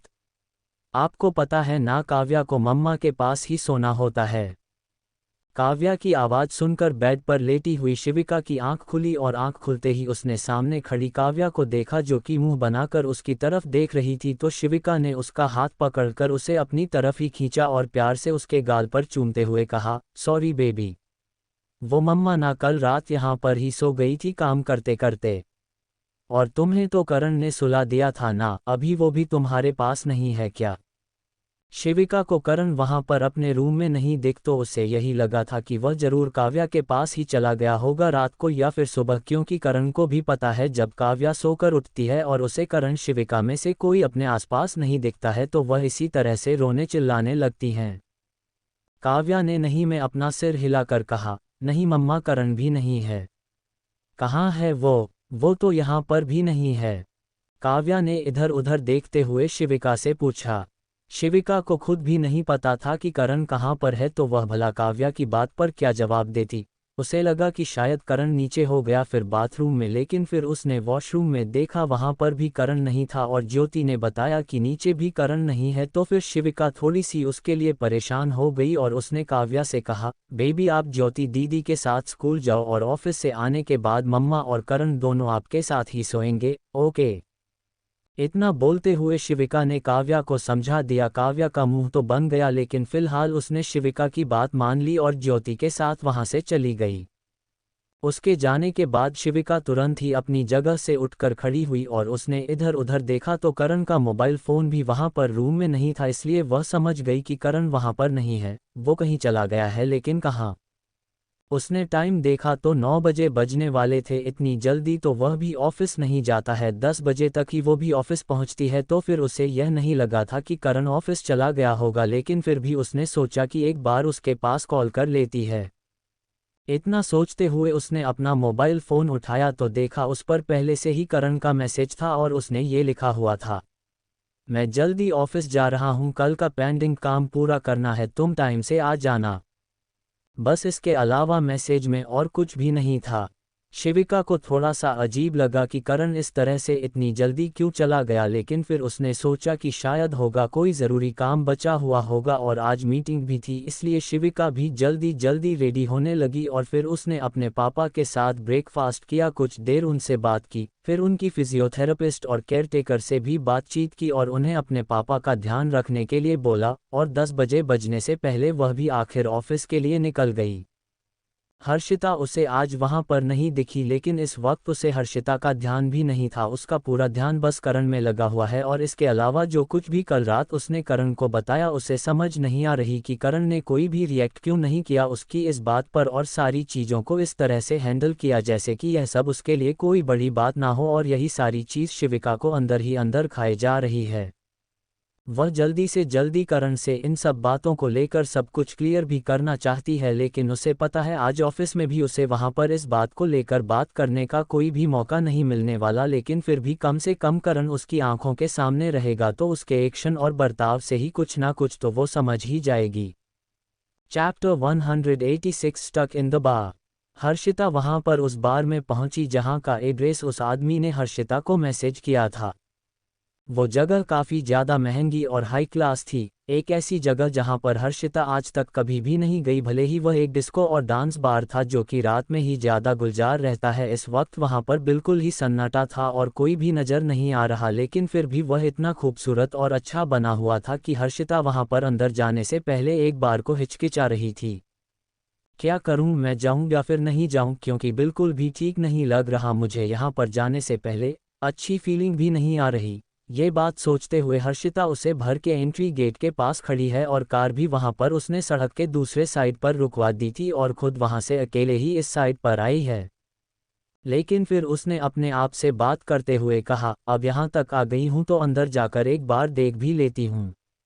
पता नहीं क्या करता है ये रुद्र और पता नहीं कौन से दोस्तों के साथ आया था जो उसे यहाँ पर ही छोड़कर चले गए।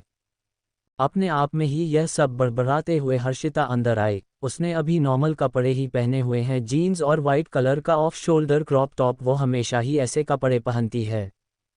हर्षिता गेट से अंदर आई तो दो लड़के उसे ऊपर से नीचे तक घूरते हुए देखने लगे। वह दोनों ही काफ़ी ज़्यादा नशे में लग रहे थे और उन दोनों ने एक दूसरे के कंधे पर हाथ रखा हुआ था और एकदम लड़खड़ाते हुए से दरवाजे से बाहर ही निकल रहे थे, लेकिन हर्षिता को वहां से अंदर आता देख वह दोनों ही दरवाजे पर रुक गए। हर्षिता को दरवाजे के अंदर आता देख वो दोनों अपनी जगह पर ही रुक गए, उस दरवाजे से अंदर जाने का पूरा रास्ता ऑलमोस्ट बंद करके, और उनकी ऐसी हरकत का मतलब हर्षिता को एकदम साफ समझ में आ रहा है। लेकिन फिलहाल इस वक्त वह अकेली है और पहले ही रुद्र को देखने के लिए आई है जो कि ज़्यादा ड्रिंक करने की वजह से होश में नहीं है, इसलिए वह कोई और मुसीबत में नहीं पड़ना चाहती और उन लोगों को अवॉइड करते हुए किसी तरह साइड में दरवाजे से अंदर जाने की उसने कोशिश की। लेकिन तभी दूसरा लड़के ने उस साइड पर आकर साइड में हर्षिता के सामने अपना हाथ रखकर वह जगह भी बंद कर दी और उसकी तरफ देखता हुआ बोला, कितने पैसे लोगी? हम दो लोग हैं। ये बात उसने हर्षिता की तरफ बहुत ही लस्ट भरी नज़रों से देखी हुई कही और हर्षिता इस बात का मतलब भी एकदम अच्छी तरह से समझती है। उसने तुरंत ही उस लड़के का हाथ अपने सामने से हटाते हुए कहा, क्या बकवास है ये, हटो मेरे रास्ते से।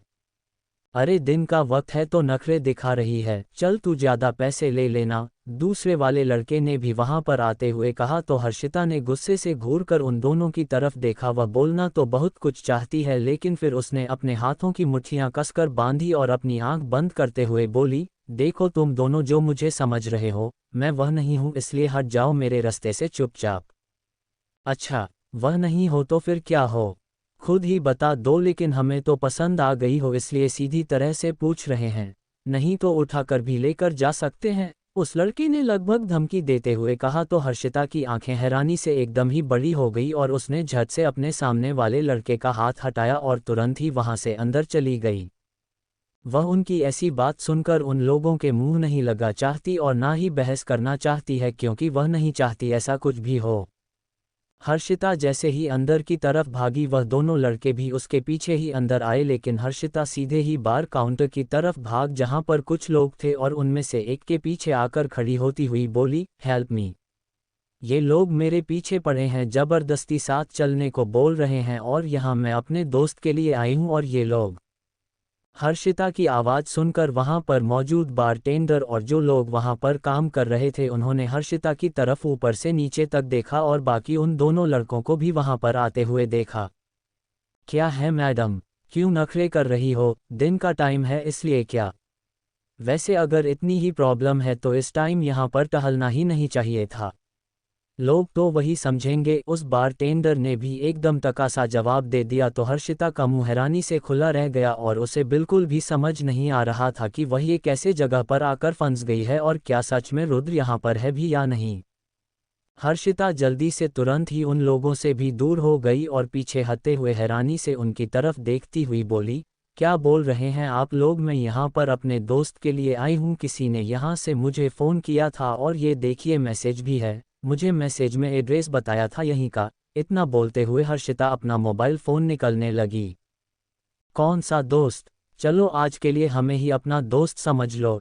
इतना बोलते हुए एक लड़के ने आगे जाकर हर्षिता की कलाई पकड़ ली और उसके थोड़ा सा पीछे खड़ा वह दूसरा लड़का जोर जोर से हंसने लगा। What the hell? छोड़ो मुझे, leave me hand you bastard idiot. Harshita अपनी कलाई उसके हाथ से छुड़ाने की कोशिश में चिल्लाती हुई बोली। हर्षिता पूरी कोशिश करके भी उसके हाथ से अपना हाथ छुड़ा नहीं पा रही थी। तभी दूसरा लड़का भी उसकी तरफ बढ़ा तो वो और जोर से चिल्लाए और हेल्प हेल्प बोलकर चिल्लाने लगी तो उनमें से कुछ लोग आगे आए, लेकिन फिर उन लड़कों ने गुस्से में उनकी तरफ देखा तो वह सारे लोग ही पीछे हो गए और कोई भी हर्षिता की मदद के लिए आगे नहीं आया। कुल मिलाकर वहां पर 4-5 ही लोग थे और कोई ज्यादा लोग भी नहीं थे, लेकिन तभी उस लड़के को अपने हाथ पर एक मजबूत हाथ महसूस हुआ और एक आवाज भी उन दोनों के कानों में पड़ी। शायद तुम दोनों को सुनाई नहीं दिया कि लड़की क्या बोल रही है? अगर उसने कहा है कि हाथ छोड़ो तो छोड़ो। इतना बोलते हुए उसने खींचकर उस लड़के का हाथ हर्षिता के हाथ से अलग किया और फिर पीछे की तरफ मोड़ दिया, जिससे कि वह लड़का बहुत ही तेज आवाज में चिल्लाने लगा। हर्षिता ने उस आदमी की तरफ देखा, वह उसे कुछ जाना पहचाना सा लग रहा था, लेकिन वह कौन था ये हर्षिता नहीं समझ पाई। लेकिन मन ही मन वह इस वक्त उसका बहुत ही शुक्रिया अदा कर रही थी और तुरंत ही जल्दी से एकदम पीछे हुई और दीवार से सटकर खड़ी हो गई। उसकी आंखों में आंसू आ गए थे वह सारी सिचुएशन देखकर, जिसमें वह खुद ही आकर फंस चुकी थी। हमारे रास्ते में आने की तेरी हिम्मत कैसे हुई? तुझे तो हम छोड़ेंगे नहीं। इतना बोलते हुए उन दोनों लड़कों ने एक साथ उसे आदमी पर हमला किया, लेकिन उसे आदमी ने उन दोनों का एक एक हाथ पकड़कर उन्हें उनकी जगह पर ही रोक दिया और फिर पीछे की तरफ पुश किया तो उनमें से एक जमीन पर गिर गया और दूसरा कुछ कदम पीछे हुआ और उसे आदमी ने उंगली दिखाते हुए कहा, मोलेस्टेशन का केस तो लगेगा, लेकिन अगर अभी फिर से मुझ पर हाथ उठाने की कोशिश की ना तो फिर अटेम्प्ट टू मर्डर का भी केस लगाऊंगा और लड़ाई के लिए उकसाने हाथापाई का भी तुम्हारा, आप चाहे जितना अमीर होना वह भी तुम्हें बचा नहीं पाएगा। आदमी ने एकदम तेज आवाज में धमकी देते हुए कहा और वह अभी भी गुस्से से उन दोनों को घूर रहा है। हर्षिता उसे आदमी के पीछे खड़ी हुई है। वह आदमी हर्षिता से ज्यादा तो नहीं, लेकिन कुछ इंटरेस्ट लंबा है और उसकी पर्सनैलिटी भी ठीक ठाक ही है, लेकिन नीचे ब्लू जीन्स पर वाइट शर्ट और उसके ऊपर से ब्राउन लेदर जैकेट उसने पहनी हुई है। हर्षिता समझ नहीं पाई कि आखिर वह आदमी कौन है और इस वक्त यहाँ क्या कर रहा है, लेकिन उसने पूछने की भी हिम्मत नहीं की। वह तुरंत ही वहां से बाहर निकल गई क्योंकि रुद्र तो उसे वहां पर कहीं भी नहीं दिखा। वह और कोई नहीं, इंस्पेक्टर जय है, जो कि किसी केस के सिलसिले में इस वक्त यहाँ पर आया हुआ था और तभी यह सब देखकर उसने वहां पर हर्षिता की मदद की, क्योंकि वह हर्षिता को पहचानता है। इससे पहले भी 1-2 बार वह देख चुका है उसे, लेकिन कभी उनकी बात नहीं हुई थी, इसलिए हर्षिता को याद नहीं आ रहा था। लेकिन जय एक बहादुर और जिम्मेदार पुलिस इंस्पेक्टर है, इसलिए अगर वहां पर हर्षिता की जगह और कोई भी लड़की होती वह उसकी भी इसी तरह से मदद करता। उन लोगों को अपने कांस्टेबल के हवाले करके जैसे ही जय पीछे की तरफ मुड़ा तो उसने देखा कि हर्षिता वहां पर नहीं थी, तो वह अपने आप से बोला, ये लड़की कहाँ चली गई, कहीं फिर से किसी मुसीबत में ना फंस जाए।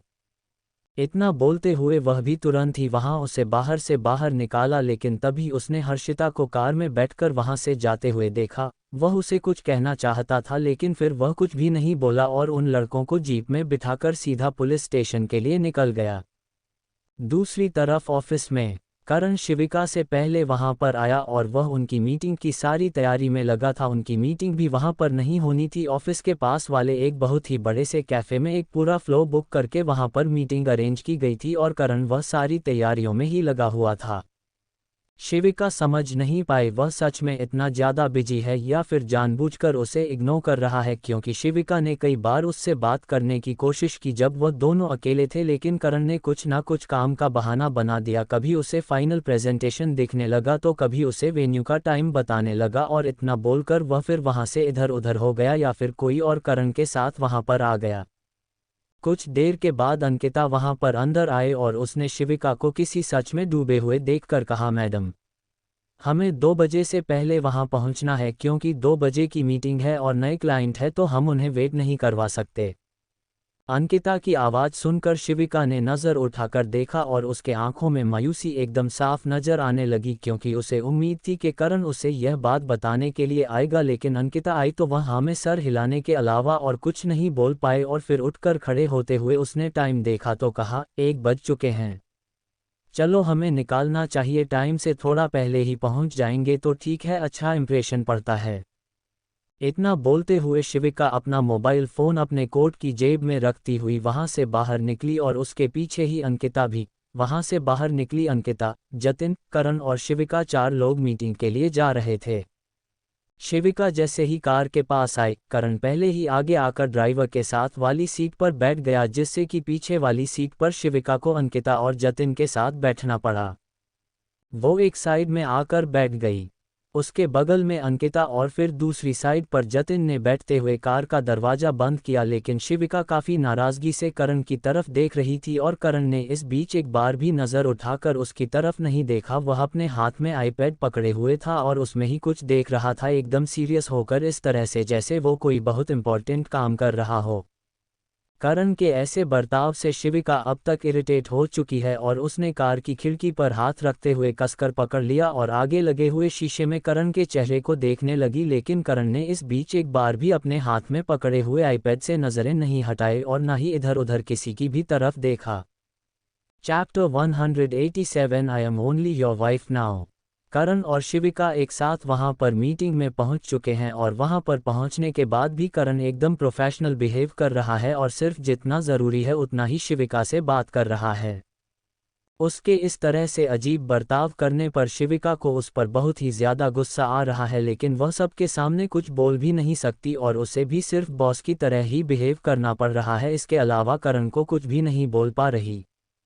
वहां पर 2 क्लाइंट इंग्लैंड से भी आए हुए हैं और उनके नाम है विलियम और मैक्स। गुड मॉर्निंग मिस शिविका, मीटिंग शुरू होते ही उन लोगों ने कहा और शिविका ने भी हल्की सी स्माइल के साथ उन लोगों को गुड मॉर्निंग बोला और उनसे वर्क रिलेटेड बात करने लगी। उन लोगों को शिविका के ज्वेलरी डिज़ाइन पहले से ही काफ़ी पसंद है, जिससे कि उन लोगों ने ऑनलाइन देखा था और उसके बाद से ही उनकी कंपनी से कांटेक्ट किया और शिविका ने भी बिना किसी के जरिए सीधे ही उन लोगों से मीटिंग फिक्स की। और वह लोग स्पेशली लंदन से यहाँ पर सिर्फ मीटिंग के लिए ही आए हैं और वह शिविका की कंपनी के साथ कोलैब भी करना चाहते हैं। शिविका को भी उन लोगों का प्रपोजल काफ़ी ज़्यादा पसंद आया, क्योंकि इंडिया के बजाय अगर उसकी ज्वेलरी बाहर किसी भी देश में बिकेगी तो उसे 4 गुना ज़्यादा प्रॉफिट होगा और इंडिया में तो पहले ही उसकी कंपनी की अच्छी खासी मार्केट वैल्यू है, यहाँ तक कि वह ज्वेलरी डिजाइनिंग की टॉप 10 कंपनी में भी आती है। इसीलिए शिविका ने उन लोगों के साथ डील फाइनल कर ली और दोबारा भी मिलने को कहा, क्योंकि वह लोग एक हफ्ते के लिए वहां पर सोचा कि वह दोबारा भी मीटिंग कर लेगी और बाकी सारे डाउट जो भी है सब क्लियर हो जाएंगे। You can contact my assistant for next meeting, Shivika ने वह मीटिंग खत्म करते हुए कहा। और इस बीच काफ़ी सारी बातें हो गई थी, जैसे कि उन्हें उनकी कंपनी के लिए कुछ एक्सक्लूसिव डिज़ाइन भी डिज़ाइन करने होंगे और वह सिर्फ उनकी कंपनी के लिए ही होंगे। उसके अलावा बाकी और कहीं पर भी वह डिज़ाइन नहीं मिलेंगे और इसके लिए रेवेन्यू शेयर भी वह लोग काफ़ी ज़्यादा दे रहे थे और जितना डिज़ाइन का पैसा होगा वह भी काफ़ी ज़्यादा ऑफर हुआ। तो शिविका को सब कुछ डील में ठीक ही लगा और फाइनल करते हुए उसने उन लोगों से हाथ मिलाया और फिर अपनी जगह से उठकर खड़ी हो गई। अंकिता और जतिन भी वहां पर उन लोगों के साथ आए थे और अंकिता ने ही सारी ज्वेलरी डिज़ाइन की हुई थी, इसलिए प्रेजेंटेशन भी उसने ही की और भी काफ़ी सारी चीज़ें उन लोगों के हिसाब से उसने रीडिज़ाइन की और उसमें कुछ चेंज भी किया। फिर जो फाइनल डिज़ाइन उन लोगों को पसंद आई वही उनकी कंपनी के लिए बनाने को फाइनल किए गए और उसको लेकर ही डील की बात हुई है। ये डील की total worth 500 crore Indian rupees थी और इसीलिए शिविका बहुत ज़्यादा खुश हो रही थी। इसके साथ ही 6 मंथ का कॉन्ट्रैक्ट भी था। अभी उस डील पर फाइनल सिग्नेचर नहीं हुआ है, लेकिन फिर भी शिविका को सब कुछ ठीक लग रहा है। लेकिन फिर भी इस बारे में वह एक बार अपने डैड से बात करना चाहती है, क्योंकि उनको इस फील्ड में ज़्यादा एक्सपीरियंस है।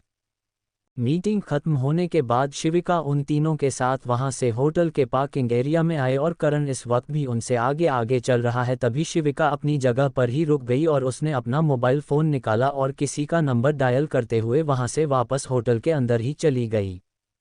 शिविका को ऐसा करते देखा वह तीनों भी अपनी जगह पर ही रुक गए, क्योंकि अभी तक उन्हें शिविका ने कुछ भी नहीं बोला था उनके साथ आने के लिए और फिर वो वहां से अकेले ही वापस चली गई। इसलिए वह सारे लोग कंफ्यूज है, यहाँ तक कि करण भी।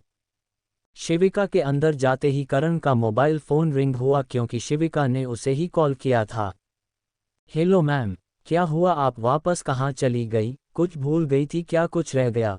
करण वहां पर जतिन और अंकिता से कुछ ही दूर खड़ा हुआ है, इसीलिए उसने एकदम प्रोफेशनली बात की। जतिन और अंकिता को उसकी बात सुनाई नहीं दे रही, लेकिन इतना दिखाई दे रहा है कि वह किसी से कॉल पर बात कर रहा है। जतिन और अंकिता दोनों कार के पास खड़े हुए हैं। वह दोनों कार के अंदर बैठने ही वाले थे, लेकिन शिविका को वहां पर ना आते देख वह दोनों रुक गए हैं और करण वहां से थोड़ा दूर पर ही खड़ा हुआ है।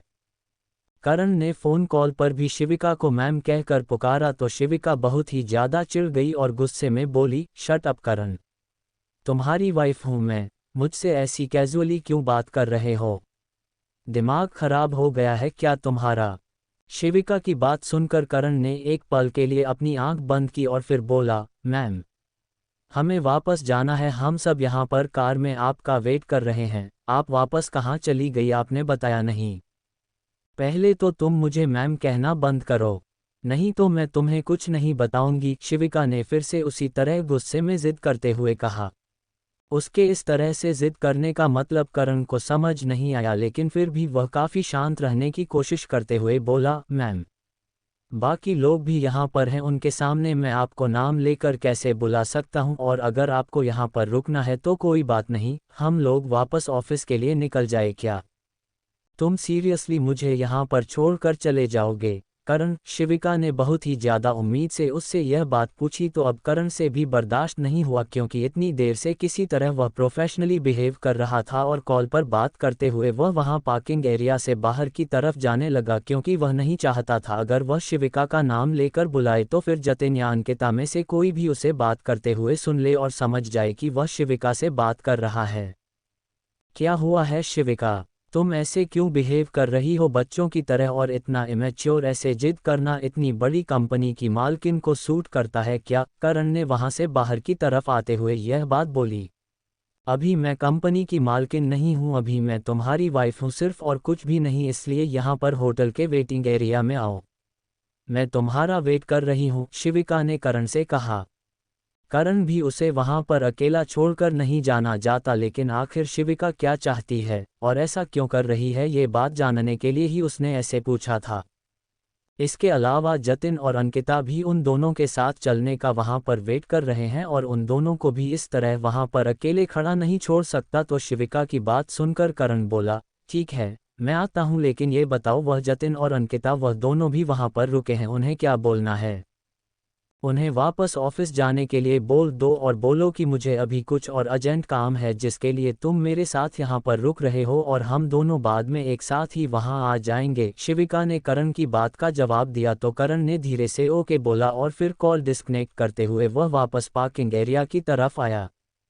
उसने जतिन और अंकिता से यह बात बोली जबकि जतिन को उन दोनों के रिलेशन के बारे में पता है, तो उसने बहुत ही अजीब नज़रों से करण की तरफ देखा और करण उससे नज़रें चुराता हुआ इधर उधर देख रहा है, लेकिन अंकिता को इस बारे में कुछ भी नहीं पता है, तो उसे लगा शायद हो सकता है कोई इम्पोर्टेंट काम आ गया हो अचानक से। इसके बारे में शिविका उन्हें बताना नहीं चाहती, तो उसने कुछ भी नहीं कहा और वह दोनों कार में बैठकर वहां से ऑफिस के लिए निकल गए। और फिर उन दोनों के जाने के बाद करण पार्किंग एरिया की लिफ्ट की तरफ आया और वहां से वह सीधा वापस होटल के अंदर आ गया। होटल का वेटिंग एरिया ग्राउंड फ्लोर पर ही होता है, लेकिन करण को नहीं पता कि वह कहां पर है, इसलिए पहले वह सीधा रिसेप्शन पर गया और रिसेप्शन पर जाकर उसने वेटिंग एरिया कहां पर है ये पूछा, तो फिर वहां पर बैठे हुए आदमी ने उसे वेटिंग एरिया का डायरेक्शन बता दिया और फिर करण सीधा उस तरफ ही जाने लगा, लेकिन अभी भी वह सोच रहा है कि आखिर शिविका ये सब कर क्यों रही है।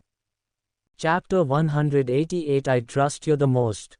करण रिसेप्शनिस्ट से पूछने के बाद वहां वेटिंग एरिया में पहुंचा और वहां पर उसने देखा कि कोई भी नहीं था। शिविका ने खुद उसे कॉल करके वहां पर आने के लिए बोला था, लेकिन इस वक्त वहां पर कोई भी नहीं था, लेकिन फिर भी करण ने वेटिंग एरिया का दरवाज़ा खोला और वहां से अंदर की तरफ ही जाने लगा। उसे लगा कि शायद शिविका अंदर की तरफ होगी, इसीलिए दरवाज़ा खोलकर करण उसका नाम लेते हुए वहां पर आया, मैम। शिविका मैम, आप यहाँ पर हैं, कोई है यहाँ पर? इतना बोलते हुए करण जैसे ही उस रूम के अंदर आया वैसे ही उस रूम की सारी लाइट एकदम से बंद हो गई और करण को बहुत ही अजीब लगा, क्योंकि उसे समझ में नहीं आया कि इस तरह से कमरे की लाइट किसने ऑफ की होगी। वह हड़बड़ाकर इधर उधर देखने लगा और पीछे वापस दरवाजे की तरफ ही मुड़ा, लेकिन तभी दरवाज़ा बंद होने की भी आवाज़ आई। करण वहां से आगे दरवाजे की तरफ पहुंच पाता वैसे ही उसे अपने पीछे किसी के होने की आहट लगी और एकदम से कोई पीछे से आकर उसके गले लग गया और करण को शायद पता है कि वह कौन है। उसने तुरंत ही उसे हाथ पर अपना हाथ रखकर धीमी आवाज में बोला, शिविका। आई एम सॉरी करण, मैंने तुम्हें धोखे में रखा। इतने दिन तुम मुझसे नाराज हो क्या? शिविका ने पीछे से उसके गले लगे हुए कहा तो करण धीमी आवाज में बोला, नहीं, मैं बना तुमसे क्यों नाराज होऊंगा, तुम क्यों इतना सोच रही हो?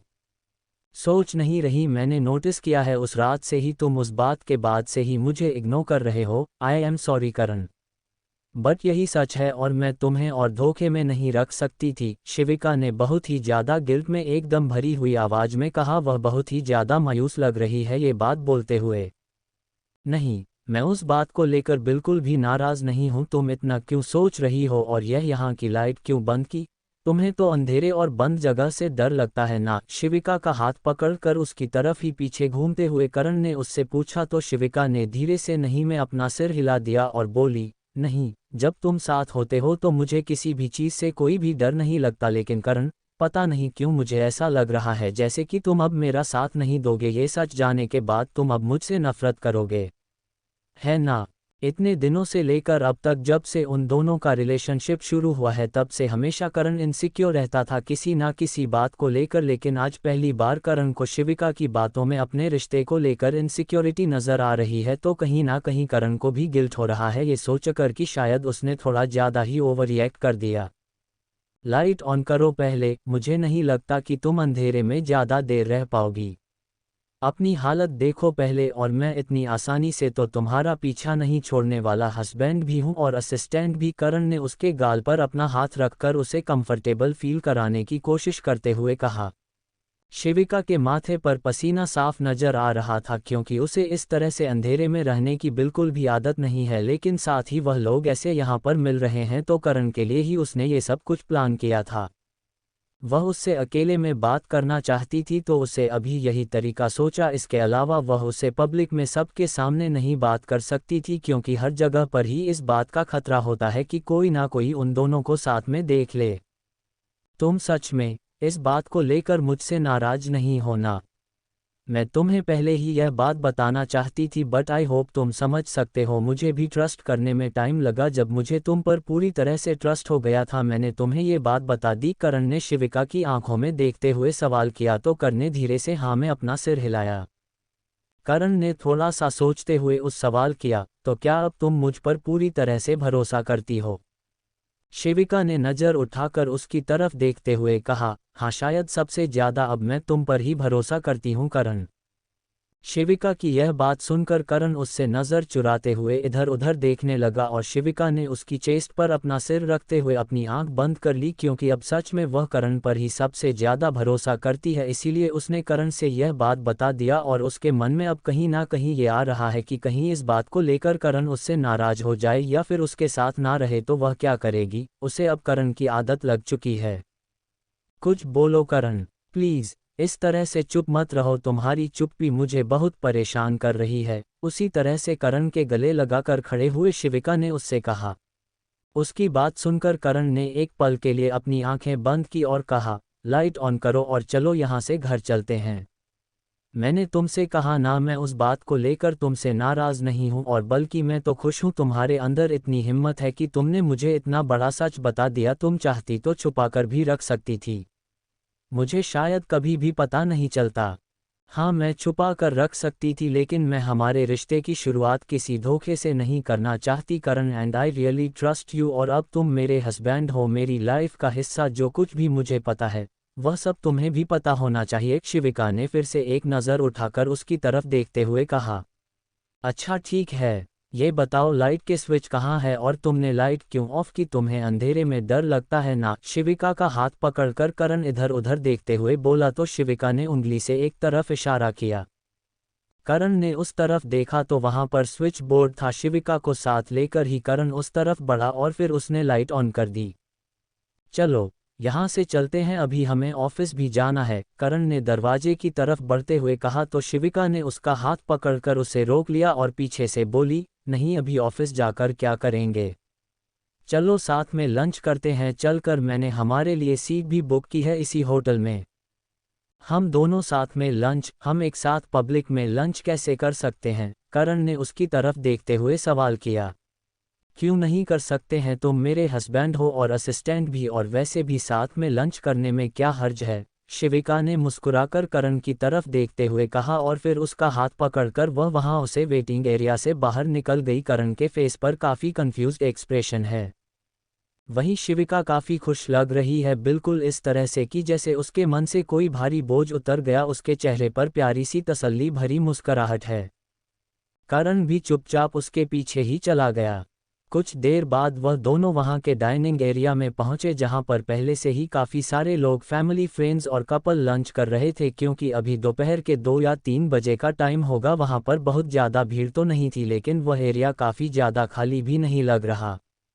वहां पर आते हुए करण ने शिविका का हाथ जानबूझकर छोड़ दिया था, क्योंकि वह नहीं चाहता कि पब्लिक में इस तरह से शिविका उसका हाथ पकड़कर चले, जिसकी वजह से उसकी रेपुटेशन पर कोई भी असर पड़े। इस बात को समझते हुए शिविका ने भी उसका हाथ पकड़ने की जिद नहीं की, क्योंकि वह भी यह सब कुछ समझती है और आखिर उसने ही तो करण को ये सब पहले से ही समझाया हुआ है।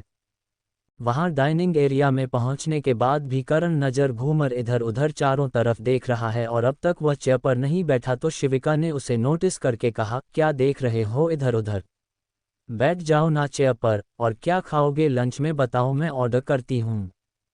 शिविका की बात सुनकर करण बोला, आयो श्योर, हमें यहाँ पर ही लंच करना है। यहाँ पर तो कितने सारे लोग हैं, मुझे लगा तुमने अलग से वीआईपी एरिया रिजर्व किया होगा। हाँ, पहले मैंने वही सोचा था, लेकिन वह सारे पहले से ही बुक थे और यहाँ पर सिर्फ 5 ही पर्सनल केबिन है, तो फिलहाल हमें कोई भी नहीं मिल पाया और अभी लंच का टाइम हो रहा है, तो दूसरे होटल जाने का भी वक्त नहीं है, इसलिए चुपचाप बैठो ना, लंच कर लेते हैं। इस बार शिविका ने उसका हाथ पकड़कर उसे जबरदस्ती सामने वाली चेयर पर बिठा दिया, तो फिर करण भी चुपचाप वहां पर बैठ गया। उसके मन में अभी भी काफ़ी सारी बातें चल रही है और उसे पता नहीं क्यों ऐसा लग रहा है कि वहां पर मौजूद सारे लोग उन दोनों की तरफ ही देख रहे हैं। हमेशा शिविका इस तरह से कंसर्न रहती थी, लेकिन पता नहीं क्यों आज करण ऐसा बर्ताव कर रहा है। वही शिविका बहुत ही कूल है और वह बड़े ही मज़े से मेनू कार्ड चेकआउट कर रही है। इंडियन ही पसंद है ना तुम्हें? अब तक मैंने जितना ऑब्जर्व किया है, मैं शाही पनीर और राजमा ऑर्डर करती हूँ। इसके अलावा बताओ अगर तुम्हें और कुछ खाना हो तो। शिविका नाम मेनू में से 2 डिशेज सेलेक्ट करते हुए करण से पूछा। नहीं, ऐसा ज़रूरी नहीं है, अगर तुम्हें कोई और वेरिएंट भी ऑर्डर करना है तो कर लो, मैं खा लूँगा। फ्रेंच टोस्ट, सैलेड या सूप, जो भी तुम खाती हो, करण ने उसकी बात पर कहा, तो शिविका ने भी हल्का सा मुस्कुराया और बोली, अरे नहीं, रोज तो वही सब खाती हूँ, आज मैं ये भी खाकर देखती हूँ। वैसे भी इंडियन खाना मुझे भी पसंद है, बहुत टेस्टी होता है, थोड़ा सा अनहेल्दी होता है, लेकिन कभी कभी तो चलेगा। शिविका की बात सुनकर करण ने भी धीरे से अपना सिर हिलाया और वह इस वक्त एकदम भी प्रोफेशनल बिहेव कर रहा है। वेटर के वहां पर आते ही शिविका ने उन दोनों के लिए लंच ऑर्डर कर दिया और फिर वह दोनों ही खाना वहां पर आने का वेट करने लगे। दूसरी तरफ हर्षिता अपने कंपटीशन वाले स्टूडियो में थी और बार बार उसका मोबाइल फ़ोन रिंग हो रहा था, क्योंकि रुद्र उसे फ़ोन कॉल कर रहा था। लेकिन हर्षिता उसे बिल्कुल भी बात नहीं करना चाहती, क्योंकि कल सुबह जो कुछ भी हुआ वहां पर, उसके बाद से वह रुद्र से बहुत ही ज़्यादा नाराज़ है और शायद रुद्र को इस बारे में पता भी नहीं है। नहीं बात करनी मुझे, इससे कितनी बड़ी मुसीबत में पड़ जाती है मैं। सुबह अगर उस इंस्पेक्टर ने वहां पर आकर मुझे ना बचाए होता, लेकिन क्या फ़र्क पड़ता है इस रुद्र को, बेवजह ही मैं इसके चक्कर में पड़ रही हूँ। मुझे अपने काम पर ही कंसंट्रेट करना चाहिए, हर्षिता ने अपने आप से बात करते हुए कहा। और आज का काम और फोटोशूट फिनिश हो चुका है, तो वह वहां से पार्किंग एरिया की तरफ ही जा रही है, क्योंकि शिविका की एक कार से ही वह वहां पर आई है और ड्राइवर पार्किंग एरिया में उसका वेट कर रहा होगा। हर्षिता जब पार्किंग एरिया में पहुंची तो उस वक्त वहां पर कोई भी नहीं था। अभी शाम का वक्त है और काफ़ी सारी लड़कियां वहां से बाहर निकली, लेकिन शायद ही उनमें से किसी के पास अपनी कार होगी, इसलिए ज़्यादातर सीधे ही बिल्डिंग से बाहर निकल गई, इसीलिए पार्किंग एरिया में कोई नहीं है। हर्षिता भी जल्दी शिविका की कार से वहां पर नहीं आती है, लेकिन कल सुबह जो कुछ भी हुआ उसके बाद से वह थोड़ी डरी और घबराई हुई है, इसीलिए वह कार से ही यहाँ पर आए अपनी सेफ्टी के लिए। वहां पर के सन्नाटे की वजह से इस वक्त हर्षिता को भी थोड़ा सा डर लग रहा है और उसे ऐसे पता नहीं क्यों लग रहा है जैसे कि कोई उसका पीछा कर रहा है और कल सुबह वाले उन लड़कों को याद करके उसे और भी घबराहट हो गई। उसके माथे पर पसीना आ रहा है और वह अपनी कार की तरफ जल्दी जल्दी की कदम बढ़ाने लगी। चैप्टर 189 डेटिंग हर असिस्टेंट। हर्षिता जल्दी जल्दी अपनी कार की तरफ बढ़ रही है क्योंकि वहां पर बहुत ही ज्यादा सन्नाटा है और उसे कोई भी दूर दूर तक नजर नहीं आ रहा। एक दो कारें जिनमें लोग थे वह भी अभी एग्जिट से बाहर निकल गई हैं। उसे बड़े से पार्किंग एरिया में हर्षिता की हाई हील्स की खटपट साफ सुनाई दे रही है क्योंकि वह काफ़ी तेज कदमों से अपने कार की तरफ बढ़ रही है और वह कार के पास पहुंचने ही बारी थी कि तभी साइड से किसी ने उसका हाथ पकड़ कार उसे एकदम खाली जगह पर खींच लिया जहां पर एक भी कार नहीं थी और पार्किंग एरिया के पिलर और दीवार बनी हुई थी। वो थे डर की वजह से हर्षिता जोर से चीख नहीं वाली थी कि तभी जिसने उसे खींचा था उसने ही अपने एक हाथ से एकदम कसकर उसका मुंह बंद कर दिया और उसके सामने आया तो हर्षिता की आंखें हैरानी से बड़ी हो गई। अरे यार हर्षिता, मैं हूँ रुद्र, प्लीज जोर से चीखना मत। पार्किंग एरिया में आवाज बहुत तेज गूंजती है। इस तरह अपने हाथ से हर्षिता का मुंह बंद किए हुए रुद्र ने उसकी तरफ देखकर कहा।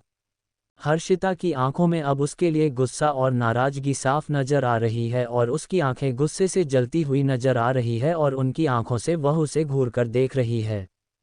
रुद्र को उसकी तरफ ऐसे देखकर थोड़ा थोड़ा डर लग रहा है। उसे ऐसा लग रहा है जैसे कि अभी वह हाथ उठेगी और हर्षिता जोर से चिल्लाकर उसे सिक्योरिटी गार्ड से तो पिटवा ही देगी। रुद्र ने अभी तक उसके मुंह पर से अपना हाथ नहीं हटाया तो हर्षिता ने अपने कंधे इधर उधर झटकते हुए उसका हाथ हटाने की कोशिश की। उसके ऐसा करने पर रुद्र ने अपना दूसरा हाथ उसके लेफ्ट शोल्डर पर रखकर उसे ऐसा करने से रोका और बहुत ही सहूलियत से बोला, ओके ओके मैं हाथ हटा रहा हूँ लेकिन प्लीज़ चिल्लाना मत क्योंकि मैं तुमसे बस बात करने के लिए यहाँ पर आया हूँ। तो मेरे कॉल जो रिसीव नहीं कर रही हो, बताओ नाराज हो क्या मुझसे? रुद्र ने हाथ हटाने से पहले ही उससे ये सब कुछ पूछा। हर्षिता ने उसकी बात का कोई जवाब तो नहीं दिया लेकिन अपनी हील से उसके पैर पर जोर से किया। रुद्र के पैर में एक तेज चोट लगी तो उसका हाथ खुद ही उसके मुंह पर से हट गया और हल्का सा झुकते हुए उसने अपने घुटने पर हाथ रखा और बोला, आउच। क्या कर रही हो यार? मैं क्या किया? सिर्फ बात ही तो करना चाहता हूँ, इतनी क्या गुस्सा हो रही हो तुम? 2 मिनट के लिए भी मुंह पर हाथ नहीं रखा मैंने। रुद्र की दर्द भरी आवाज सुनकर भी हर्षिता का दिल जरा सा भी नहीं पिघला। उसने अपने दोनों हाथ सामने की तरफ बांधे और रुद्र की तरफ देखते हुए बोली, क्या बात करनी है तुम्हें? मुझे तुमसे कोई बात नहीं करनी और प्लीज़ मेरे पीछे आना भी बंद करो और मुझे कांटेक्ट करना भी तुम्हारी वजह से। पता है कल सुबह मैं कितनी बड़ी मुसीबत में फंस जाती, लेकिन तुम्हें क्या, तुम तो आराम से नशे में टल्ली होकर पता नहीं कहाँ पड़े थे। हर्षिता ने अपनी नाराजगी जाहिर करते हुए उसे गुस्से में ये सब कुछ बोला लेकिन रुद्र को इस बारे में कुछ भी पता नहीं है तो वह बहुत ही कंफ्यूज लग रहा है। रुद्र ने अपना सिर खुजाते हुए पूछा, कौन सी मुसीबत? क्या बात कर रही हो तुम? ठीक तरह से बताओ, ऐसी बातों को गोल मत घुमाओ, मैं कंफ्यूज हो जाऊंगा। You are such an idiot Rudra. तुमने खुद ही नशे की हालत में कल सुबह मुझे कॉल किया था और फिर तुम बात करते हुए बेहोश हो गए थे तो एक बारटेंडर ने मुझे तुम्हारा एड्रेस मैसेज करके वहां पर बुलाया था क्योंकि स्पीड डायल में तुमने मेरा नंबर सेव करके रखा। एडिट कहीं के कोई और दोस्त फैमिली मेंबर नहीं है तुम्हारी लाइफ में? हर्षिता उस पर गुस्सा करते हुए बोली। हाँ, परसों रात मैं गया तो था क्लब में और सुबह में वापस भी आया था। उससे पहले मैंने तुम्हें कॉल किया था, क्या मुझे ठीक से याद नहीं? सॉरी यार, अगर तुम मेरी वजह से वहां पर आई हो और फिर मैं तुम्हें वहां पर नहीं मिला उसके लिए और जो भी कुछ हुआ। रुद्र ने थोड़ा सा सोचते हुए कहा, लेकिन असल में जो कुछ भी हुआ उसे बात को लेकर वह अभी भी एकदम क्लूलेस है। उसे इस तरह एकदम नॉर्मल देख हर्षिता की आंखों में आंसू आ गया। वह लगभग रोते हुए बोली, तुम्हारी सॉरी से क्या होता है? तुम्हें पता भी है कल क्या हो सकता था मेरे साथ वहां पर? इतना बोलते हुए हर्षिता की आंखों से आंसू निकलने लगे और रुद्र उसे रोते हुए नहीं देख पाया। उसने हर्षिता के दोनों शोल्डर अपने हाथ से पकड़ लिया और उसका चेहरा ऊपर करते हुए बोला, क्या हुआ था? ऐसा क्या हो सकता था? बताओ मुझे पूरी बात। इस बार रुद्र ने उसकी फिक्र करते हुए पूछा तो रोते हुए हर्षिता ने भी उसे पूरी बात बता दी और उसके बाद सुनकर रुद्र को भी उन लड़कों पर बहुत गुस्सा आया और हर्षिता के लिए बुरा भी लगा और उसे ऐसे रोते हुए देखकर उसने तुरंत ही खींचकर उसे अपने गले से लगा ले और फिर उसकी पीठ पर हाथ फेरने लगा। हर्षित को कंसोल करते हुए रुद्र बोला, sorry, I am really sorry, लेकिन मैंने वह सब कुछ इंटेंशनली नहीं किया था। रही तुम्हारे नंबर की बात, तो मैं बार बार तुम्हारा नंबर डायल करता रहता हूँ, इसलिए वह अपने आप ही ऊपर दिखता होगा कॉल हिस्ट्री में। सॉरी, जो कुछ भी तुम्हारे साथ हुआ मैं उन लोगों को छोड़ूंगा नहीं। आखिरी बात बोलते हुए रुद्र काफी ज्यादा गुस्से में आ गया और उसने गुस्से में एकदम ही अपने दांत पीछे और एक हाथ की उसने कसकर मुट्ठी बांध ली। वह सब सोकर भी उसे गुस्सा आ रहा है और वह ये बातें इमेजिन भी नहीं कर पा रहा है कि हर्षिता को उसे वक्त कैसा लगा होगा। अपनी आंखों से बहते आंसू पोंछते हुए हर्षिता उससे दूर हुई और एकदम सीरियस होकर बोली, नहीं, कोई ज़रूरत नहीं है ये सब ऐसा कुछ भी करने की। तुम बस अब से ऐसा कुछ हो तो प्लीज़ मुझे कॉल मत करना और अच्छा होगा अगर तुम मुझसे ज़्यादा मिलने और कांटेक्ट करने की कोशिश ना करो। अरे लेकिन हर्षिता, मेरी बात तो सुनो। रुद्र ने अपनी सफाई में कुछ बोलना चाहा, लेकिन तब तक हर्षिता ने उसके दोनों हाथ अपने कंधे पर से हटाए और वहां से अपनी कार की तरफ ही बढ़ गई। रुद्र भी भागते हुए उसके पीछे आया और फिर से उसका हाथ पकड़कर उसे रोकते हुए बोला, अनजाने में हुई गलती की इतनी बड़ी सजा दोगी क्या मुझे? I really like you Harshita, तुम्हारे साथ टाइम स्पेंड करना, बात करना मुझे बहुत अच्छा लगता है, इसीलिए मैं बार बार तुम्हारे पीछे आता हूँ। नहीं तो रुद्र ओबरॉय कभी किसी लड़की का पीछे नहीं करता, लड़कियां मेरा पीछा करती हैं। रुद्र ने कन्फेस करते हुए अपने बारे में उसे बताया तो हर्षित को ज़रा भी एक्साइटमेंट नहीं हुई और उसके चेहरे एक्सप्रेशन भी बिल्कुल चेंज नहीं हुए। उसने एकदम बोरियत से कहा, ठीक है, तो जो तुम्हारे पीछे आती है उनके साथ रहो ना, क्यों अपनी इमेज खराब कर रहे हो किसी लड़की के पीछे जाकर? और रही बात लाइक करने की, तो I don't like you, we were just friends और अब शायद हम वह भी नहीं रहेंगे। इतना बोलते हुए हर्षिता ने रुद्र के हाथ से अपनी कलाई छुड़ा ली और आगे बढ़कर अपनी कार का गेट खोलकर कार के अंदर बैठ गई। रुद्र एकदम थका हुआ सा वहां पर अकेला खड़ा रह गया और फिर कुछ ही मिनट में हर्षिता की कार स्टार्ट हुई और रुद्र के देखते देखते वहां से बाहर निकल गई। लेकिन रुद्र तब तक उसे तरफ देखा था जब तक वो कार उसकी आंखों से पूरी तरह ओझल नहीं हो गई। उसे तरफ देखते हुए रुद्र ने एक गहरी सांस ली और फिर एक पल के लिए अपनी आंखें बंद करके दोबारा से खोली और वापस अपनी कार की तरफ मुड़ गया। अगला दिन, दोपहर का वक्त, करण और शिविका इस वक्त ऑफिस में थे। तभी रिसेप्शन के सामने चलती हुई टीवी पर एक न्यूज़ फ्लैश हुई जिसे सभी का ध्यान अपनी तरफ खींचा। SK jewellery designing house company की मालकिन शिविका खन्ना कर रही है अपने ही असिस्टेंट को डेट। एक साथ डिनर करते हुए तस्वीर वायरल। उन लोगों ने जैसे ही अपनी बॉस और कॉलीग से जुड़ी हुई न्यूज़ सुनी, सब के सब उसे तरफ ही देखने लगे और उसके बाद एक के बाद एक उनकी फोटोज भी टीवी की स्क्रीन पर आने लगी जिसमें वह दोनों एक साथ बैठकर डिनर कर रहे हैं और काफ़ी खुश लग रहा है। स्पेशली शिव का, वह दोनों काफ़ी क्लोज भी लग रहे हैं, कहीं से भी उनके बीच सिर्फ बस और असिस्टेंट वाला रिश्ता नहीं लग रहा है। वह न्यूज़ और फोटोज एक साथ देखते हुए वहां ऑफिस के सारे लोग आपस में बात करने लगे और कारण शिविका को अभी इस बारे में नहीं पता है क्योंकि वह दोनों एक साथ शिविका के केबिन में हैं। Chapter 190 doubt, guilt and trust issue. क्या हो रहा है यहाँ पर? मैं तुम लोगों को काम करने के पैसे देती हूँ या फिर टीवी देखने के? वैसे इतना क्या इंटरेस्टिंग आ रहा है जो तुम सब? पीछे से वहां पर आई हुई शिविका वह रिसेप्शन के पास लगी हुई भीड़ को देखने के बाद बोली और अब तक उसकी नज़र सामने लगे हुए टीवी पर भी पड़ गई थी जहां पर एक न्यूज़ चल रही थी। और जैसे ही शिविका की नज़र उस न्यूज़ पर पड़ी उसने देखा कि टीवी पर करण और उसकी फ़ोटो नज़र आ रही है।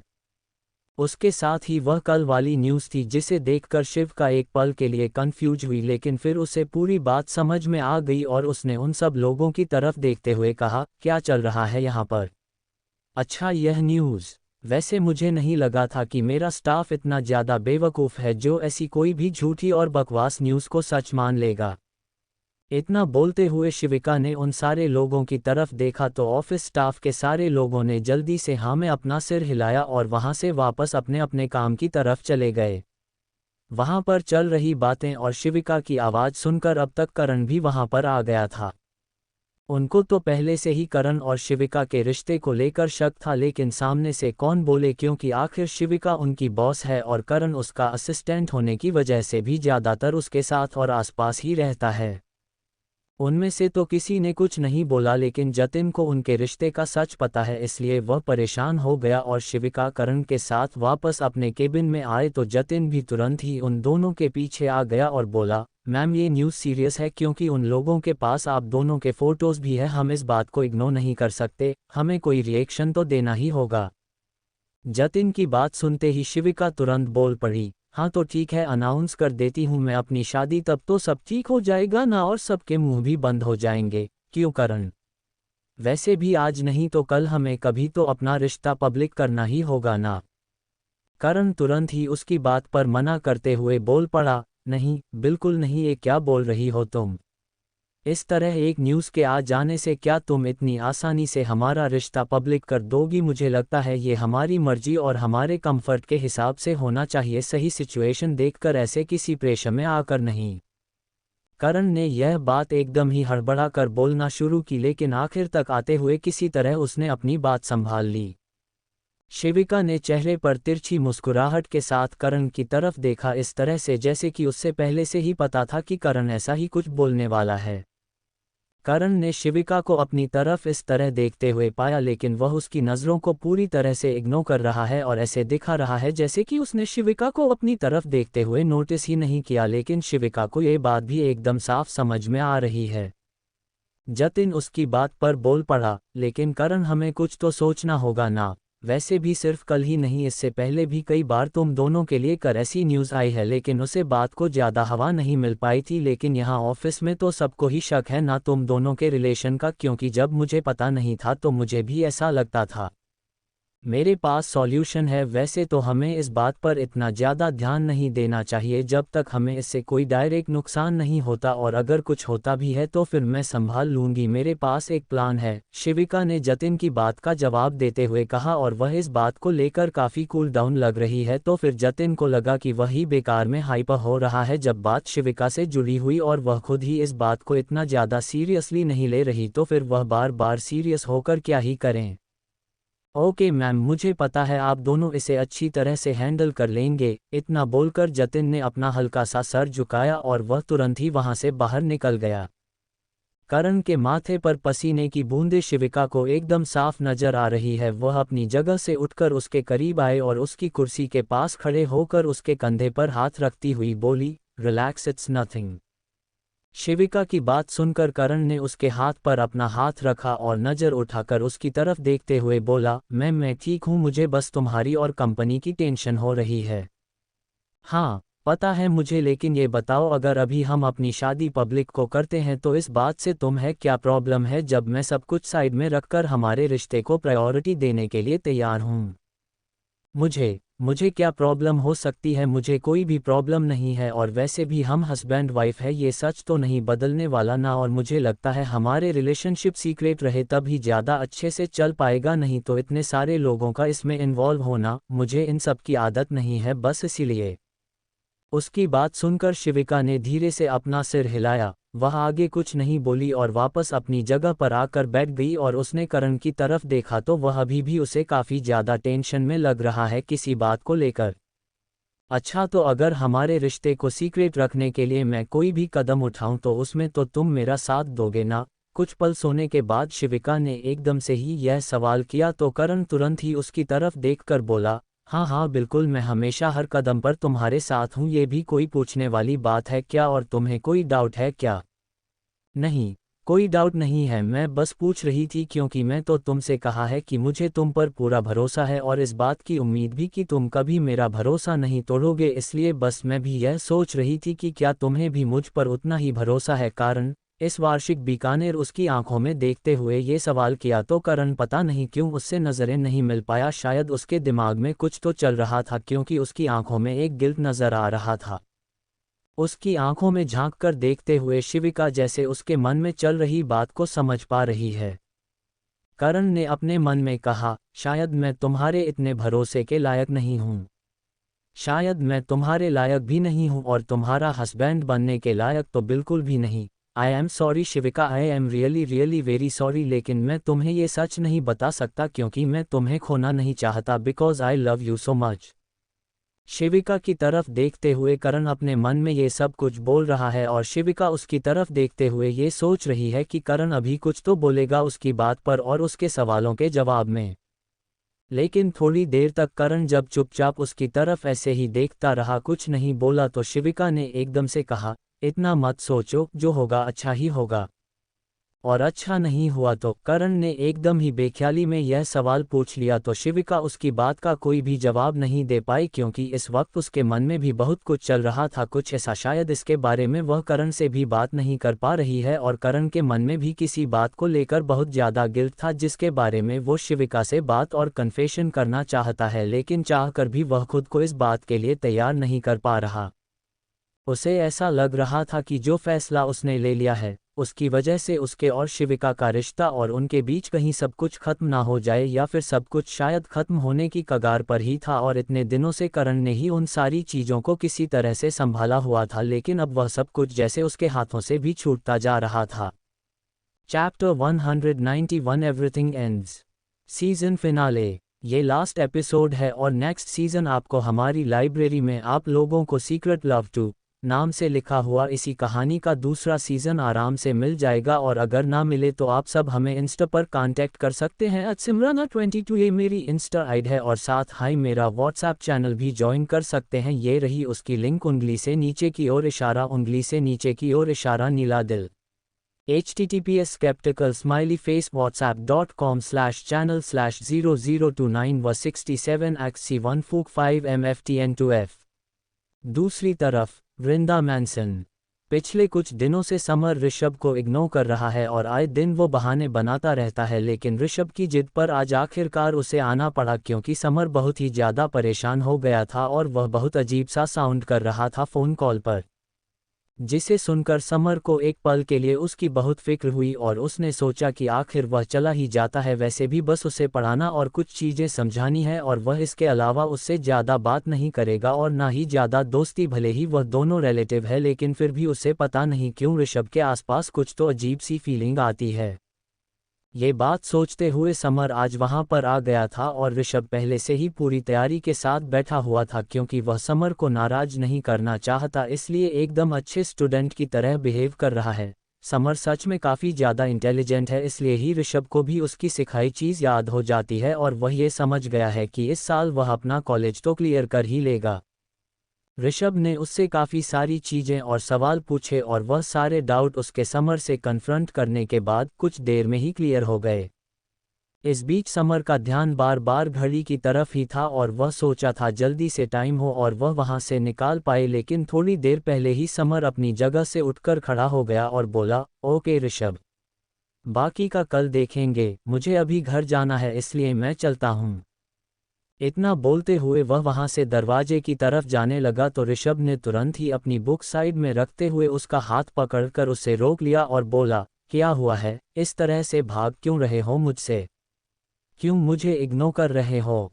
समर एकदम ही हड़बड़ाते हुए बोला, हाथ छोड़ो मेरा ऋषभ, और क्या बकवास कर रहे हो तुम? मैं क्यों तुम्हें इग्नोर करूंगा? अभी पिछले 1 घंटे से हम दोनों साथ में स्टडीज कर रहे हैं, क्या इसे तुम इग्नोर करना बोलते हो? ऋषभ तुरंत ही उसकी बात का जवाब देते हुए बोला, एग्जैक्टली। पिछले 1 घंटे में पढ़ाई के अलावा तुमने मुझसे और कोई भी बात नहीं की और आज तुम 3 दिन के बाद यहाँ पर आए हो। इससे पहले भी पिछले हफ्ते में सिर्फ एक बार ही आए थे। क्यों कर रहे हो तुम ऐसा? बताओ मुझे क्या वजह है? ये बात बोलते हुए ऋषभ ने एकदम गहराई से उसकी आंखों में देखा और ऋषभ की ऐसी नज़रें खुद पर महसूस करते हुए समर उससे नज़रें चुराते हुए इधर उधर देखने लगा। समर ने थोड़ा सा सोचते हुए जवाब दिया, मैंने तुम्हें बताया तो था, मुझे ज़रूरी काम था, फिर मेरी तबीयत ठीक नहीं थी और कोचिंग में एक्स्ट्रा क्लासेस थी, काफ़ी सारे रीजन थे। मैं तुम्हें सब कुछ बता रहा था फ़ोन कॉल पर, लेकिन फिर भी तुम अब दोबारा मुझसे पूछ रहे हो। आखिरी बात बोलते हुए वो काफ़ी ज़्यादा इरिटेट साउंड करने लगा। उसे खुद भी नहीं पता है कि वह इतना ज़्यादा इरिटेटेड क्यों फील कर रहा है। ऋषभ ने एकदम सीरियस होकर बहुत ही सहूलियत से कहा, झूठ मत बोलो समर, तुम मुझसे भाग रहे हो और अपने आप से भी, लेकिन आखिर कब तक भाग पाओगे ऐसे इस तरह से? कभी ना कभी तो सामना करना होगा ना अपनी फीलिंग्स का। ऋषभ की यह बात सुनते ही समर ने तुरंत ही उसका हाथ झटकते हुए उसके हाथ से अपना हाथ छुड़ा लिया और एकदम ही गुस्से में बोला, फीलिंग्स? तुम पागल हो गए हो क्या? कुछ भी बकवास कर जा रहे हो, मैं यहाँ पर तुम्हारी बकवास सुनने के लिए नहीं आता हूँ। समर का ऐसा रिएक्शन देखकर ऋषभ ने एक पल के लिए अपनी आंख बंद करके ठंडी सांस छोड़ते हुए कहा, ओके, आई एम सॉरी, तुम्हारी नहीं, लेकिन इतने दिनों में मैंने अपनी फीलिंग्स को तो फिगर आउट कर लिया है और आज मैं तुमसे कुछ कहना चाहता हूँ, कहना नहीं, एक्चुअली कुछ करना। क्या क्या करना है तुम्हें? और ऋषभ समर आगे कुछ भी बोल नहीं पाया क्योंकि उसे अपने होठों पर ऋषभ के होंठ महसूस हुए जिससे कि उसका मुंह एकदम ही बंद हो गया और एक पल के लिए वह जैसे एकदम ब्लैंक हो गया। उसे कुछ नहीं आया कि यह वहां पर उसके साथ क्या हुआ और क्यों हुआ। लेकिन समर जैसे कि अपने होश में आया, उसने गुस्से में एकदम ही ऋषभ को पीछे धक्का दिया और खुद से दूर करते हुए चिल्लाया, what the hell is this? And how डरे यू? तुम ऐसा कैसे कर सकते हो? और करना तो दूर, तुम ऐसा सोच भी कैसे सकते हो? हम दोनों ही लड़के हैं। How disgusting Rishabh. इतना बोलते हुए समर अपने हाथों की उंगलियों से अपने होठों को रगड़ कर पोंछने लगा और उसके चेहरे पर वो डिस्गस्ट एकदम साफ नजर आ रहा था। हाँ, पता है मुझे, हम दोनों ही लड़के हैं क्योंकि नज़र आता है मुझे, लेकिन मैं बाइसेक्सुअल हूँ और हमेशा से ही लड़कों की तरफ ज़्यादा अट्रैक्ट होता हूँ और स्पेशली तुम। जब से मैंने तुम्हें देखा। ये बात बोलते हुए ऋषभ आगे समर की तरफ ही बढ़ने लगा। ऋषभ अपनी बात पूरी कर पाता उससे पहले ही समर उसे हाथ दिखाकर रुकने का इशारा करते हुए बोला, hey stop, stop it right here. मुझे कुछ भी नहीं सुनना इसके आगे, क्योंकि तुम्हारा सेक्सुअल प्रेफरेंस जो भी हो, लेकिन मुझे लड़कियां पसंद है। I am straight as FK। So please बंद करो ये सब। ऋषभ बेबसी से मुस्कुराते हुए बोला, पता था मुझे और कब से मैं भी खुद को यही समझ रहा था, लेकिन पता नहीं क्यों अभी मैं खुद को रोक नहीं पाया और मैं बस तुमसे यही कहना चाहता हूँ था, आई लव यू सो मच। आज से पहले किसी के लिए ऐसा फील नहीं किया जैसा मैं तुम्हारे लिए फील करता हूँ और ना ही आज के बाद कभी कोई तुम्हारी जगह ले पाएगा मेरी लाइफ में। अपने सिर पर हाथ रखते हुए समर एकदम परेशान होकर बोला, तुम पागल हो चुके हो जो ऐसा सोच रहे हो। मेरे मना करने के बाद भी मैंने तुमसे कहा ना, मुझे तुम में कोई भी इंटरेस्ट नहीं है और आज जो तुमने मुझे किस करने की हिम्मत किया, आइंदा कभी ऐसा मत करना। मैं अब से यहाँ पर कभी नहीं आऊँगा तुम्हारी कोई भी हेल्प करने और तुम भी मेरे रास्ते में मत आना। मुझे तुम्हारी शक्ल भी नहीं देखनी, मुझे बहुत डिस्गस्टिंग फील हो रहा है। एकदम उल्टी जैसा, कैसे तुम मुझे किस कर सकते हो, एक लड़के को किस? यूक, सोच कर भी कितना गंदा लग रहा है कि मुझे एक लड़के ने किस किया अभी। और प्लीज़ ये बात किसी को मत बताना, मेरे भाई और भाभी को भी नहीं, क्योंकि हमारे बीच कभी कुछ नहीं हो सकता। That's final. समर को कुछ भी समझ नहीं आ रहा था, इसलिए वह ये सब कुछ बोल रहा था। जबकि ऋषभ की किस करते हैं उसे बहुत अलग सी फीलिंग आई थी, क्योंकि यह उसकी लाइफ की पहली किस थी। उसने आज तक किसी लड़की को भी की नहीं किया है, तो लड़के को किस करना तो दूर की बात है। और उसे अब तक यही लगता था कि लड़के को बस लड़की से ही प्यार हो सकता है, इसलिए उसके लिए ये सब एक्सेप्ट करना नेक्स्ट तो इम्पॉसिबल था। अभी फ़िलहाल तो वह इस बारे में सोचना भी नहीं चाहता। इतना बोलकर समर ने तुरंत ही दरवाजा खोला और एक पल भी बिना वहां पर रुके वह वहां से बाहर चला गया। उसकी बातें सुनकर ऋषभ की आंखों में आंसू आ गए। उसे कहीं ना कहीं उसकी तरफ से ऐसे ही रिएक्शन की उम्मीद थी, लेकिन फिर भी वह सब कुछ बर्दाश्त नहीं कर पा रहा है और उसने अपनी आंखों को कसकर बंद किया और फिर अपने कमरे की खिड़की के पास आकर खड़ा हो गया, जहां से उसे समर घर से बाहर निकलकर जाता हुआ नजर आ रहा है। आंसू भरी आंखों से वह उसे वहां से जाते हुए देख रहा है। उसे समय काफ़ी फ्रस्ट्रेटेड लग रहा है, लेकिन आपने कन्फेशन के बाद से ऋषभ थोड़ा सा लाइट फील कर रहा है। लेकिन इसके साथ ही उसे ये भी पता चल चुका है कि शायद उसे उसका प्यार कभी नहीं मिल सकता। उन दोनों के बीच जो कुछ भी था वो शुरू होने से पहले ही खत्म हो चुका था। The end. Season completed. Thanks for watching. Please like, share or comment and subscribe for more interesting stories. Thank your folded hands.